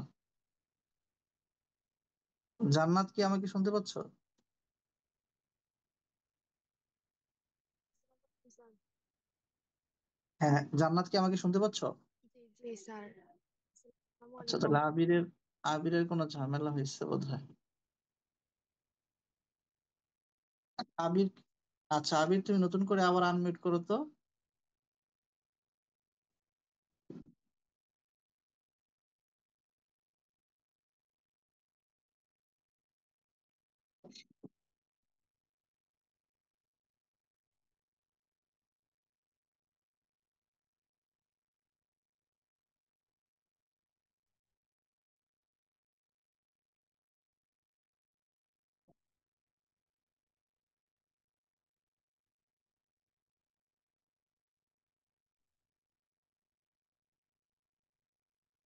হ্যাঁ আবির, শুনতে পাচ্ছ আমাকে? তোমার কথা আমি শুনতে পাচ্ছি না, তোমার মাইকটা কোনো কারণে কাজ করতেছে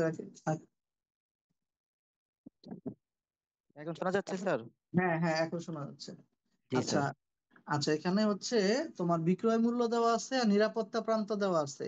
তো নিরাপত্তা প্রান্ত বাদ দিলে আমরা জানি হচ্ছে নিরাপত্তা প্রান্ত মানে কি? নিরাপত্তা প্রান্ত মানে হচ্ছে এই নিরাপত্তা প্রান্তের সূত্রটা হচ্ছে প্রকৃত বা প্রত্যাশিত বিক্রয় মাইনাস সমচ্ছেদ বিন্দুতে বিক্রয়।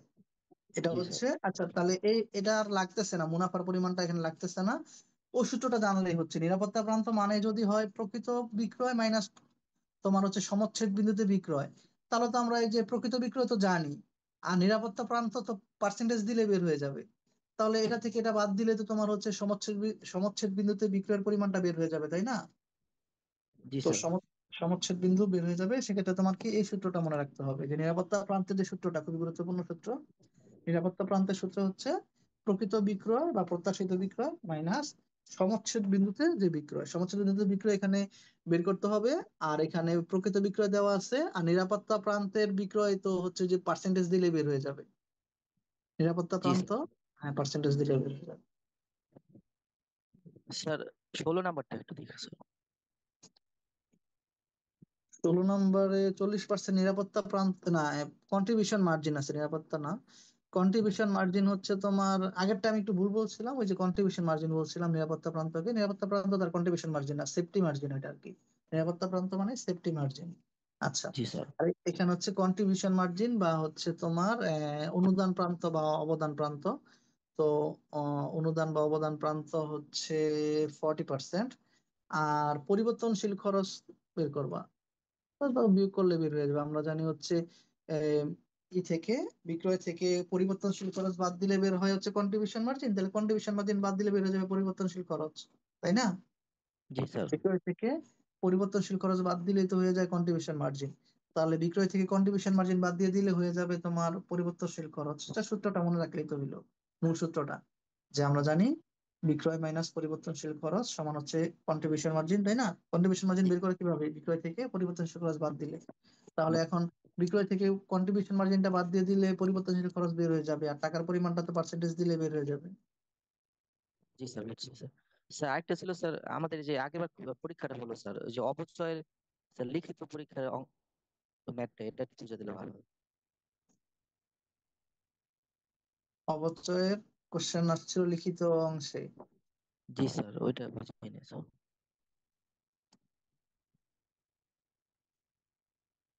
এবার পরীক্ষা আসছে ঢাকা বিশ্ববিদ্যালয়ে। জি স্যার, লিখিত স্যার।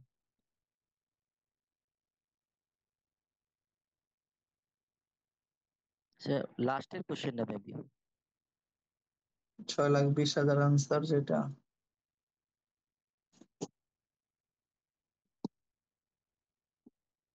জি স্যার, যেটা।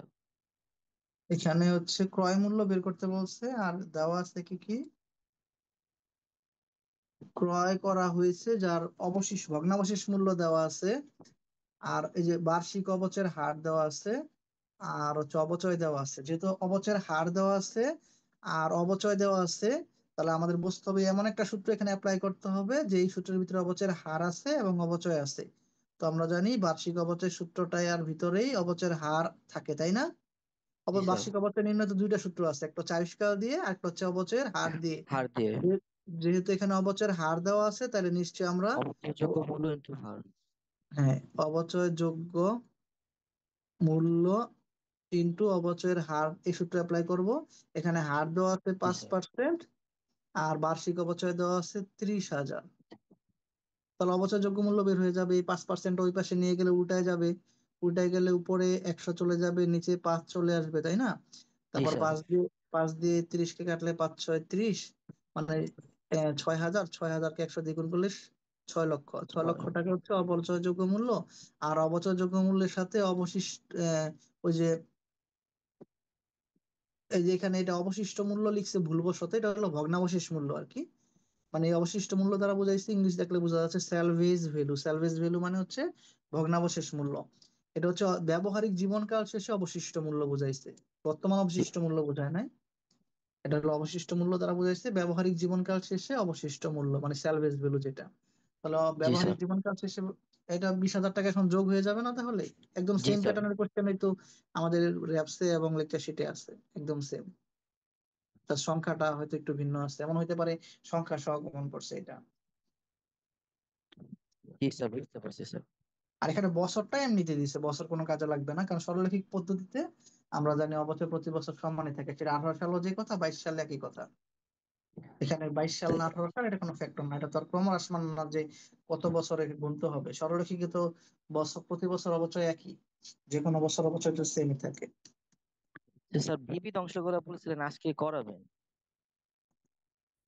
হ্যাঁ, আজকে ভাবছিলাম যে এই যে বিবিধ বলতে এই যে অংশীদারি টংশীদারি করাইলাম তো এই জন্য, সরি, এই যে তোমার ইসের লভ্যাংশ টভ্যাংশের দিকে বেশি ডিপে গেলাম দেখা, এজন্য আর বিবিধটা আনি নাই এখানে। বিবিধটা আরেকদিন যে ক্লাস হবে ওই দিন চাইলে বিবিধতা তোমার অ্যাপসে একবার দেখলেই পারবা, বিবিধ অধ্যায়টা একবার দেখলে। বিবিধ অধ্যায়ে ওরকম তো আর কোনো গুরুত্বপূর্ণ টপিক থাকে না, তোমরা হচ্ছে অ্যাপস থেকে দেখার পরে দুই একটা যদি না বোঝো এটা সলভ করে নিবা।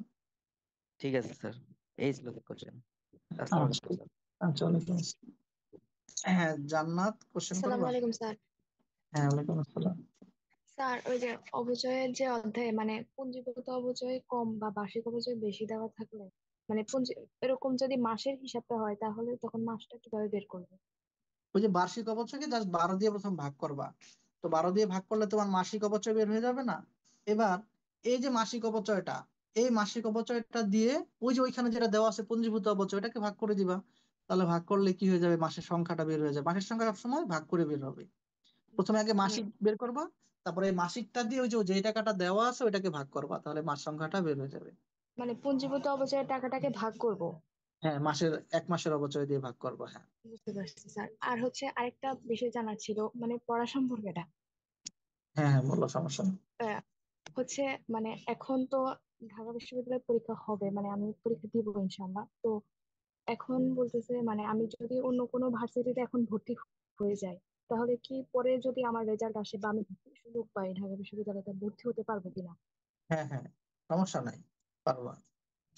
যে মানে আমি কোথাও পরীক্ষা দিই নাই তো, আর শুধু একটাই পরীক্ষা দিয়েছিলাম ওখানে, এখন পরীক্ষা বাতিল হয়েছে তো।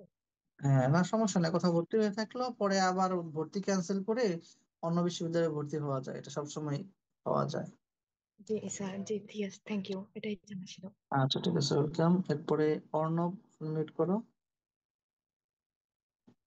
আচ্ছা স্যার, ওই মুদ্রাস্ফীতির সময় লিফো না ফিফো কোনটা সুবিধাজনক, এটা কিভাবে মনে রাখবো? এটা হচ্ছে এই, সহজ মুখস্থর কোনো মতোই তো টেকনিক দাম। আছে কি? হ্যাঁ, এটা তো মুখস্থর মতোই রাখবা। দাম বাড়ার সময় লিফো হচ্ছে সুবিধাজনক, আর দাম কমার সময় ফিফো সুবিধাজনক। আর হচ্ছে এর বাইরে এক্সট্রা মনে রাখতে হবে যে মজুত পণ্য, তোমার হচ্ছে বিক্রিত পণ্যের ব্যয় হচ্ছে বেশি দেখানো ভালো, আর মজুত পণ্য বা সমাপনী মজুত, বিক্রিত পণ্যের ব্যয় হচ্ছে বেশি দেখানো ভালো, আর প্রারম্ভিক মজুতও বেশি দেখানো, না প্রারম্ভিকটা আর বেশি কম দেখানোর সুযোগ নেই আসলে, যা গত বছর দেখাইছে তাই। তো বিক্রিত মনে রাখবা, শুধু বিক্রিত পণ্যের ব্যয়টা বেশি দেখানো ভালো, আর সমাপনী মজুদ, তারপরে মোট লাভ, নিট লাভ, আয়কর, এগুলো কম দেখানো ভালো। সমাপনী মজুদ হচ্ছে কম দেখানো ভালো, সম্পদ যেহেতু, সম্পদ তো কম দেখানো ভালো, তাই না? হ্যাঁ অবচয় হচ্ছে বেশি দেখানো ভালো, আর সম্পত্তি কম দেখানো ভালো, তাই না? বিক্রিত পণ্যের ব্যয়, অবচয়, এগুলো কি? অবচয়, বিক্রিত পণ্যের ব্যয়, এগুলো হচ্ছে বেশি দেখানো ভালো। আর সমাপনী মজুদ, তারপরে তোমার মোট লাভ, নিট লাভ, আয়কর, এগুলো কম দেখানো ভালো। কোনটা বেশি দেখানো ভালো, কোনটা কম দেখানো ভালো, তো বোঝো, তাই না? হ্যাঁ এই জিনিসটা বুঝতে হবে। আর এর পাশাপাশি ওই যে মনে রাখবা যে লিফো পদ্ধতিতে যেহেতু শেষের গুলো, প্রথমের গুলো দিয়ে সমাপনী মজুদ বের করা হয়, আর শেষের গুলো দিয়ে বিক্রিত পণ্যের ব্যয় বের করা হয়, তাহলে তুমি যদি চিন্তা করো তাহলেও পারবা, বাট চিন্তা না করেও পরীক্ষায় অ্যান্সার করতে পারবা। চিন্তা করে দেখো, লিফো পদ্ধতি মানে কি? শেষের গুলো দিয়ে কি বের করা হয়? বিক্রিত পণ্যের বিক্রিত ব্যয়। পণ্য। এখন শেষের গুলো তো যদি মুদ্রাস্ফীতি হয় বা দাম বাড়তেছে এমন হয়, দাম বাড়ার সময় তো শেষের গুলোর দাম বেশি, শেষের হ্যাঁ গুলোর যেহেতু দাম বেশি, এবং শেষের গুলো দিয়ে যেহেতু বিক্রিত পণ্যের ব্যয় বের করা হচ্ছে লিফো পদ্ধতিতে, তাহলে এটাই তো ভালো পদ্ধতি, কারণ বিক্রিত পণ্যের ব্যয় তো বেশি হলেই আমার মোট লাভ কম হবে, সমাপনী বেশি হবে, সমাপনী কম হবে, মোট লাভ কম হবে, তারপরে তোমার হচ্ছে নিট লাভ কম হবে, আয়কর কম হবে, তাই না? তো এই হ্যাঁ কারণে তুমি হচ্ছে র্যাপসের ভিতরে এই ব্যাপারে সামারি করা আছে, তুমি সামারিটা একবার আরেকবার দেখে নিও। বড় বড় এই যে বিক্রিত পণ্যের ব্যয় বেশি দেখানো ভালো আর কম দেখানো খারাপ, এটা আমাদের মনে রাখতে হবে।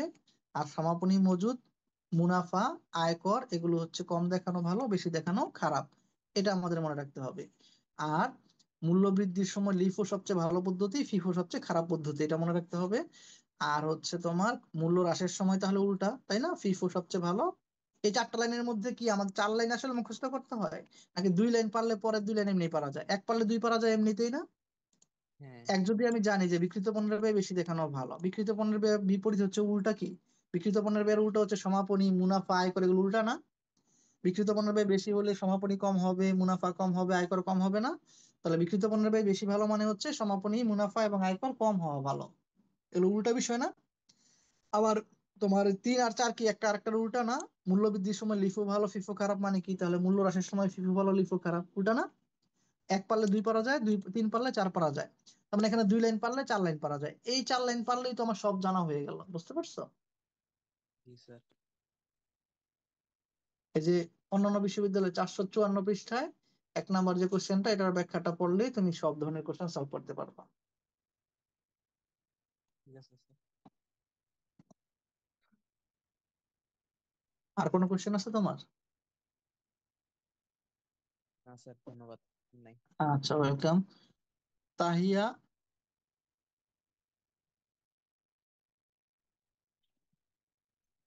আসসালামু আলাইকুম ভাইয়া। হ্যাঁ, ওয়ালাইকুম আসসালাম। আসসালামু আলাইকুম ভাইয়া। হ্যাঁ, ওয়ালাইকুম আসসালাম, তাহিয়া বলো।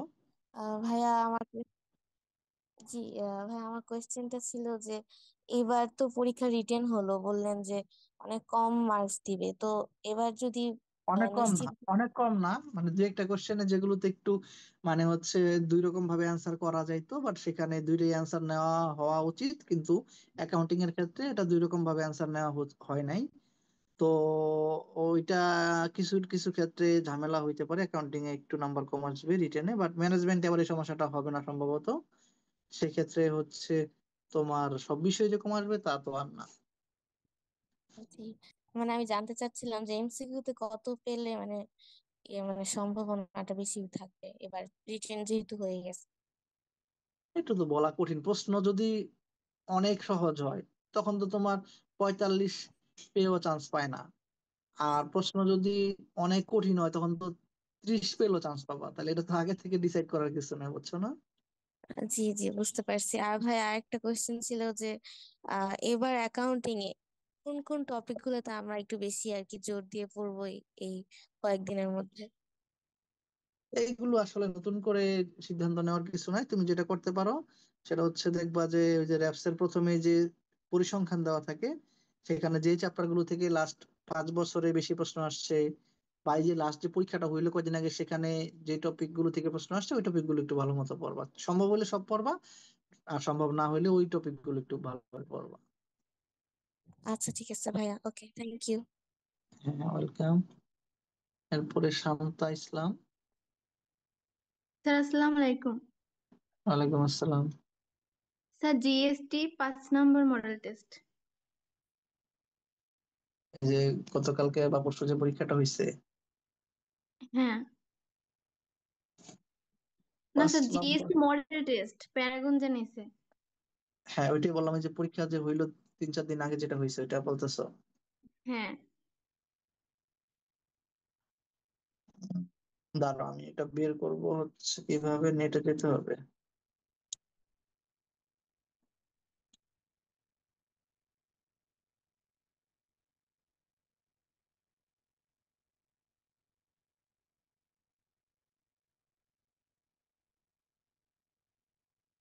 টেস্ট 5 করলা না? হ্যাঁ, 5 নম্বর।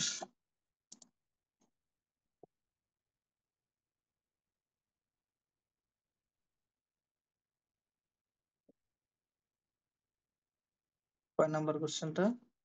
27 নম্বর।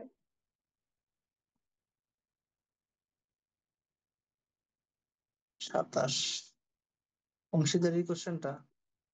হ্যাঁ, এখানে প্রতি মাসের মাঝামাঝি এত টাকা উত্তোলন করার পাশাপাশি 1 জুলাই তারিখ এত টাকা উত্তোলন করেন, উত্তোলনের উপর 8% সুদ ধরা হলে সুদের পরিমাণ কত হবে? আচ্ছা, তাহলে এখানে প্রথমে হচ্ছে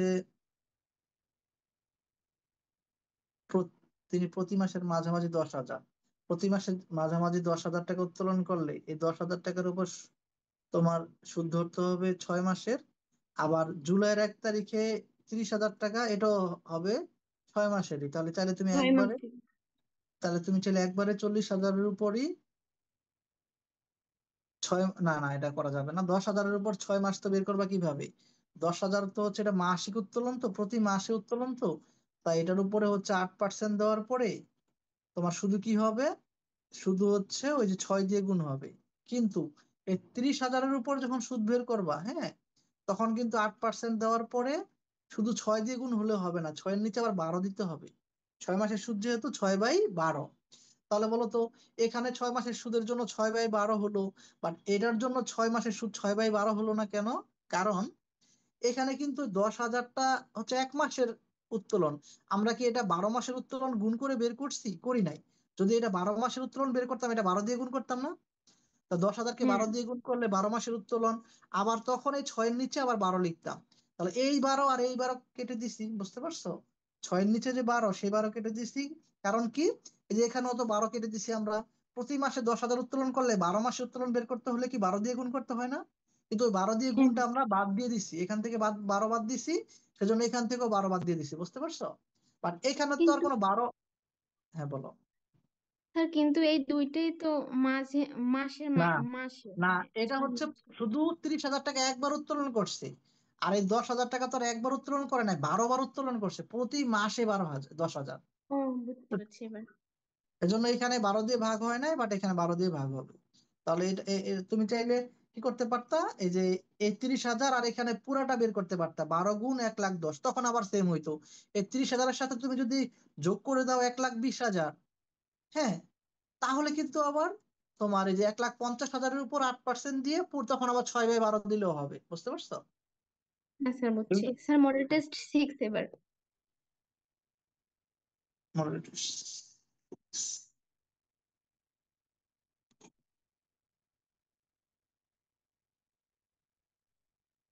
কয় নাম্বারটা? 17 নম্বর।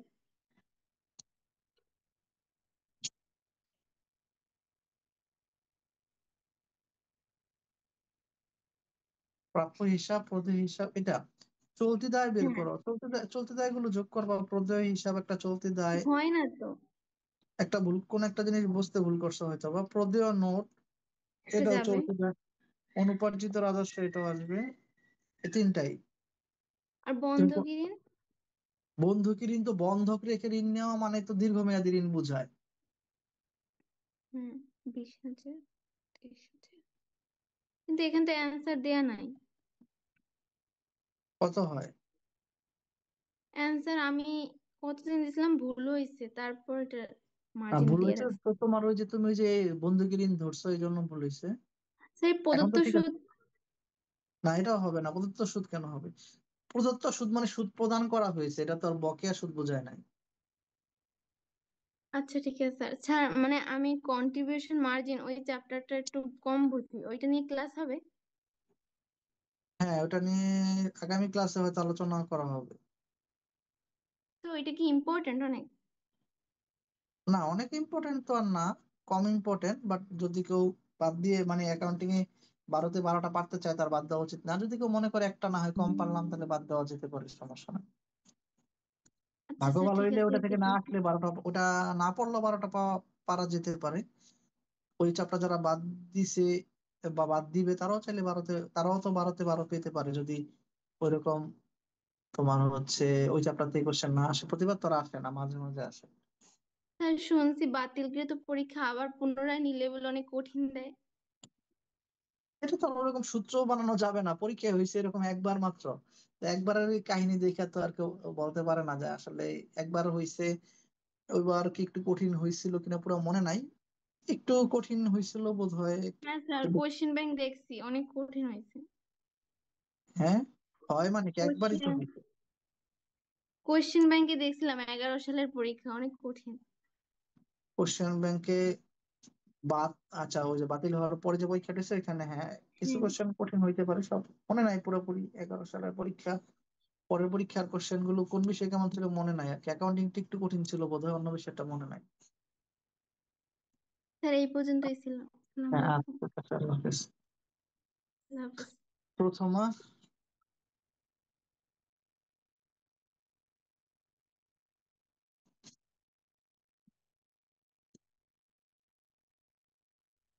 হ্যাঁ, প্রথমা কোশ্চেন করবা, তোমার সাউন্ড আসতেছে না।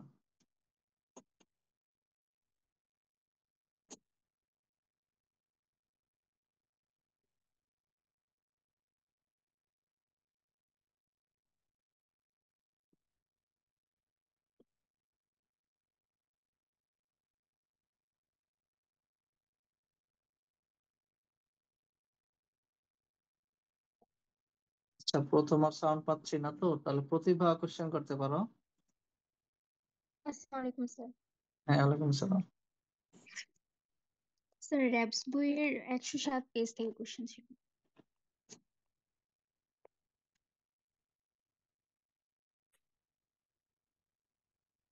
চ্যাপ্টারের নাম কি?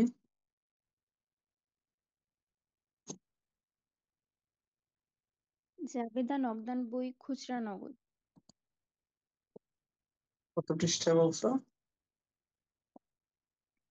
100 কত পৃষ্ঠা? 107। পরীক্ষা? 107 পেজ। হ্যাঁ, বলো। 45 নম্বর কোশ্চেন।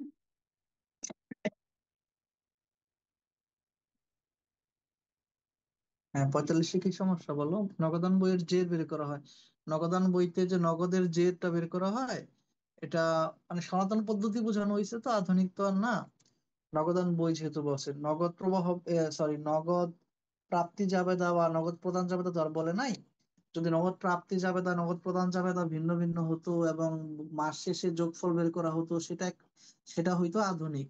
বাট নগদান বই বলতে আমরা প্রতিদিনের যে নগদের হিসাবটা রাখি, সেই সনাতন নিয়ম বোঝানো হয়েছে। আর সেক্ষেত্রে বাম পাশে নগদ প্রাপ্তি, ডান পাশে নগদ প্রদান গুলো লিখা হইতো, তো সেক্ষেত্রে জেরটা দিনেরটা দিনে বের করা হইতো। দিন শেষে তোমার হাতে নগদের পরিমাণ ঠিক আছে নাকি হারাই গেছে টাকা, ওটা চেক করার জন্য নগদান বইয়ের জেরটা প্রতিদিনই বের করা হইতো সনাতন অ্যাকাউন্টিং এ। স্যার এটা সনাতন অ্যাকাউন্টিং কিনা বুঝবো নগদান কিভাবে? বই মানেই মানে সনাতন। নগদান বইয়ের নগদান বই মানেই সনাতন, হ্যাঁ। আর নগদ প্রাপ্তি জাবেদা, নগদ প্রদান জাবেদা এগুলো হচ্ছে আধুনিক। মানে 19-এ যখন নগদান বইয়ের হিসাবটা করতাম, তখন তো মাসের শেষে ব্যালেন্স সিডি, ব্যালেন্স বিডি এগুলো বের করতাম। ওটা তো 30 বার তো তোমাকে বের করতে বলবে না, বাট বাস্তবে প্রতিদিনই করা হইতো। পরীক্ষায় তো 30 বার জের বের করতে বলবে না। জি স্যার, বুঝতে পেরেছি।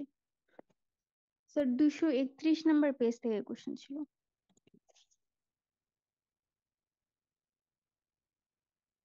চ্যাপ্টারের নামটা একটু বলে নিও। যৌথ মূলধনী কোম্পানির আর্থিক বিবরণী।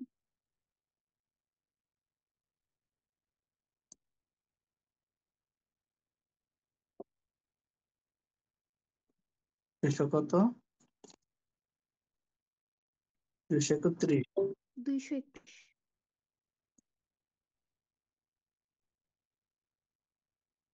কয় নাম্বার? 25 নাম্বার।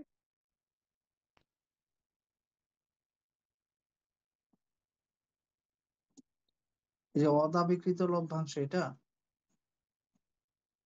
জি স্যার। হ্যাঁ, এখানে তো এটা বোঝার কিছু নাই, এটা তো উত্তর যা দেওয়া আছে তাই। মানে এগুলো তো স্থায়ী অ্যান্সার দেখলে তো বোঝা যাচ্ছে যে এগুলো হচ্ছে দীর্ঘমেয়াদী বা স্থায়ী। এগুলো তো অস্থায়ী না বা চলতি না। চলতি আর অস্থায়ী তো একই কথা। অদাবিকৃত লভ্যাংশ এগুলো একটা দীর্ঘমেয়াদী বা স্থায়ী বিষয় বা দীর্ঘমেয়াদী বিষয়। পেনশন তহবিল তহবিল করে রাখা হয়েছে, এটা একটা স্থায়ী বিষয়। কল্যাণ তহবিল এগুলো একটা স্থায়ী বিষয় না, সবই তো অস্থায়ী বিষয়। অদাবিকৃত লভ্যাংশ মানে লভ্যাংশ কেউ দাবি করলোই না, এই জন্য কোম্পানির এটা একটা মূলধন জাতীয় লাভ, একটা মুনাফা জাতীয় লাভ হয়ে গেল, এটা কোম্পানির নিজের থেকে যাবে, কোম্পানিতে এটা থেকে যাবে। এটা তো আর চলতি কোনো বিষয় না।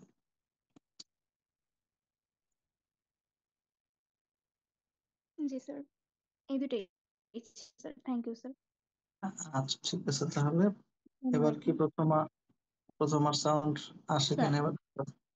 হ্যাঁ, বলো, শুনতে পাচ্ছি। স্যার জগন্নাথ বিশ্ববিদ্যালয়ে শিফট একে একটা কোশ্চেন আসছে হিসাব বিজ্ঞানের রিটেনে 2 নাম্বার কোশ্চেনটা, ওটা বুঝি নাই, শেয়ার ইস্যু সংক্রান্ত। জগন্নাথ বিশ্ববিদ্যালয়ে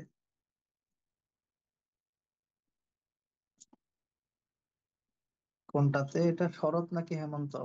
অনন্ত।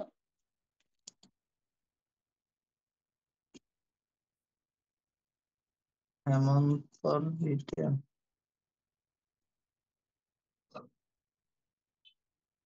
ওই নম্বর কোন কোশ্চেনটা? 2 নাম্বার কোশ্চেন।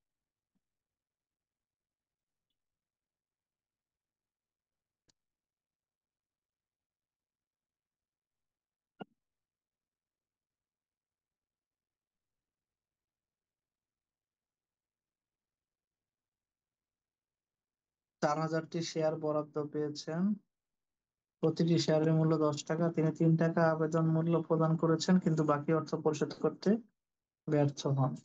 ফলে কোম্পানি তার শেয়ারগুলো বাজেয়াপ্ত করে। এই 4000 শেয়ারের মধ্যে কোম্পানি 2000 শেয়ার সম্পূর্ণ পরিশোধিত হিসেবে পুনরায় ইস্যু করে এবং 4,000 টাকা মূলধন রিজার্ভ হিসাবে স্থানান্তর করে।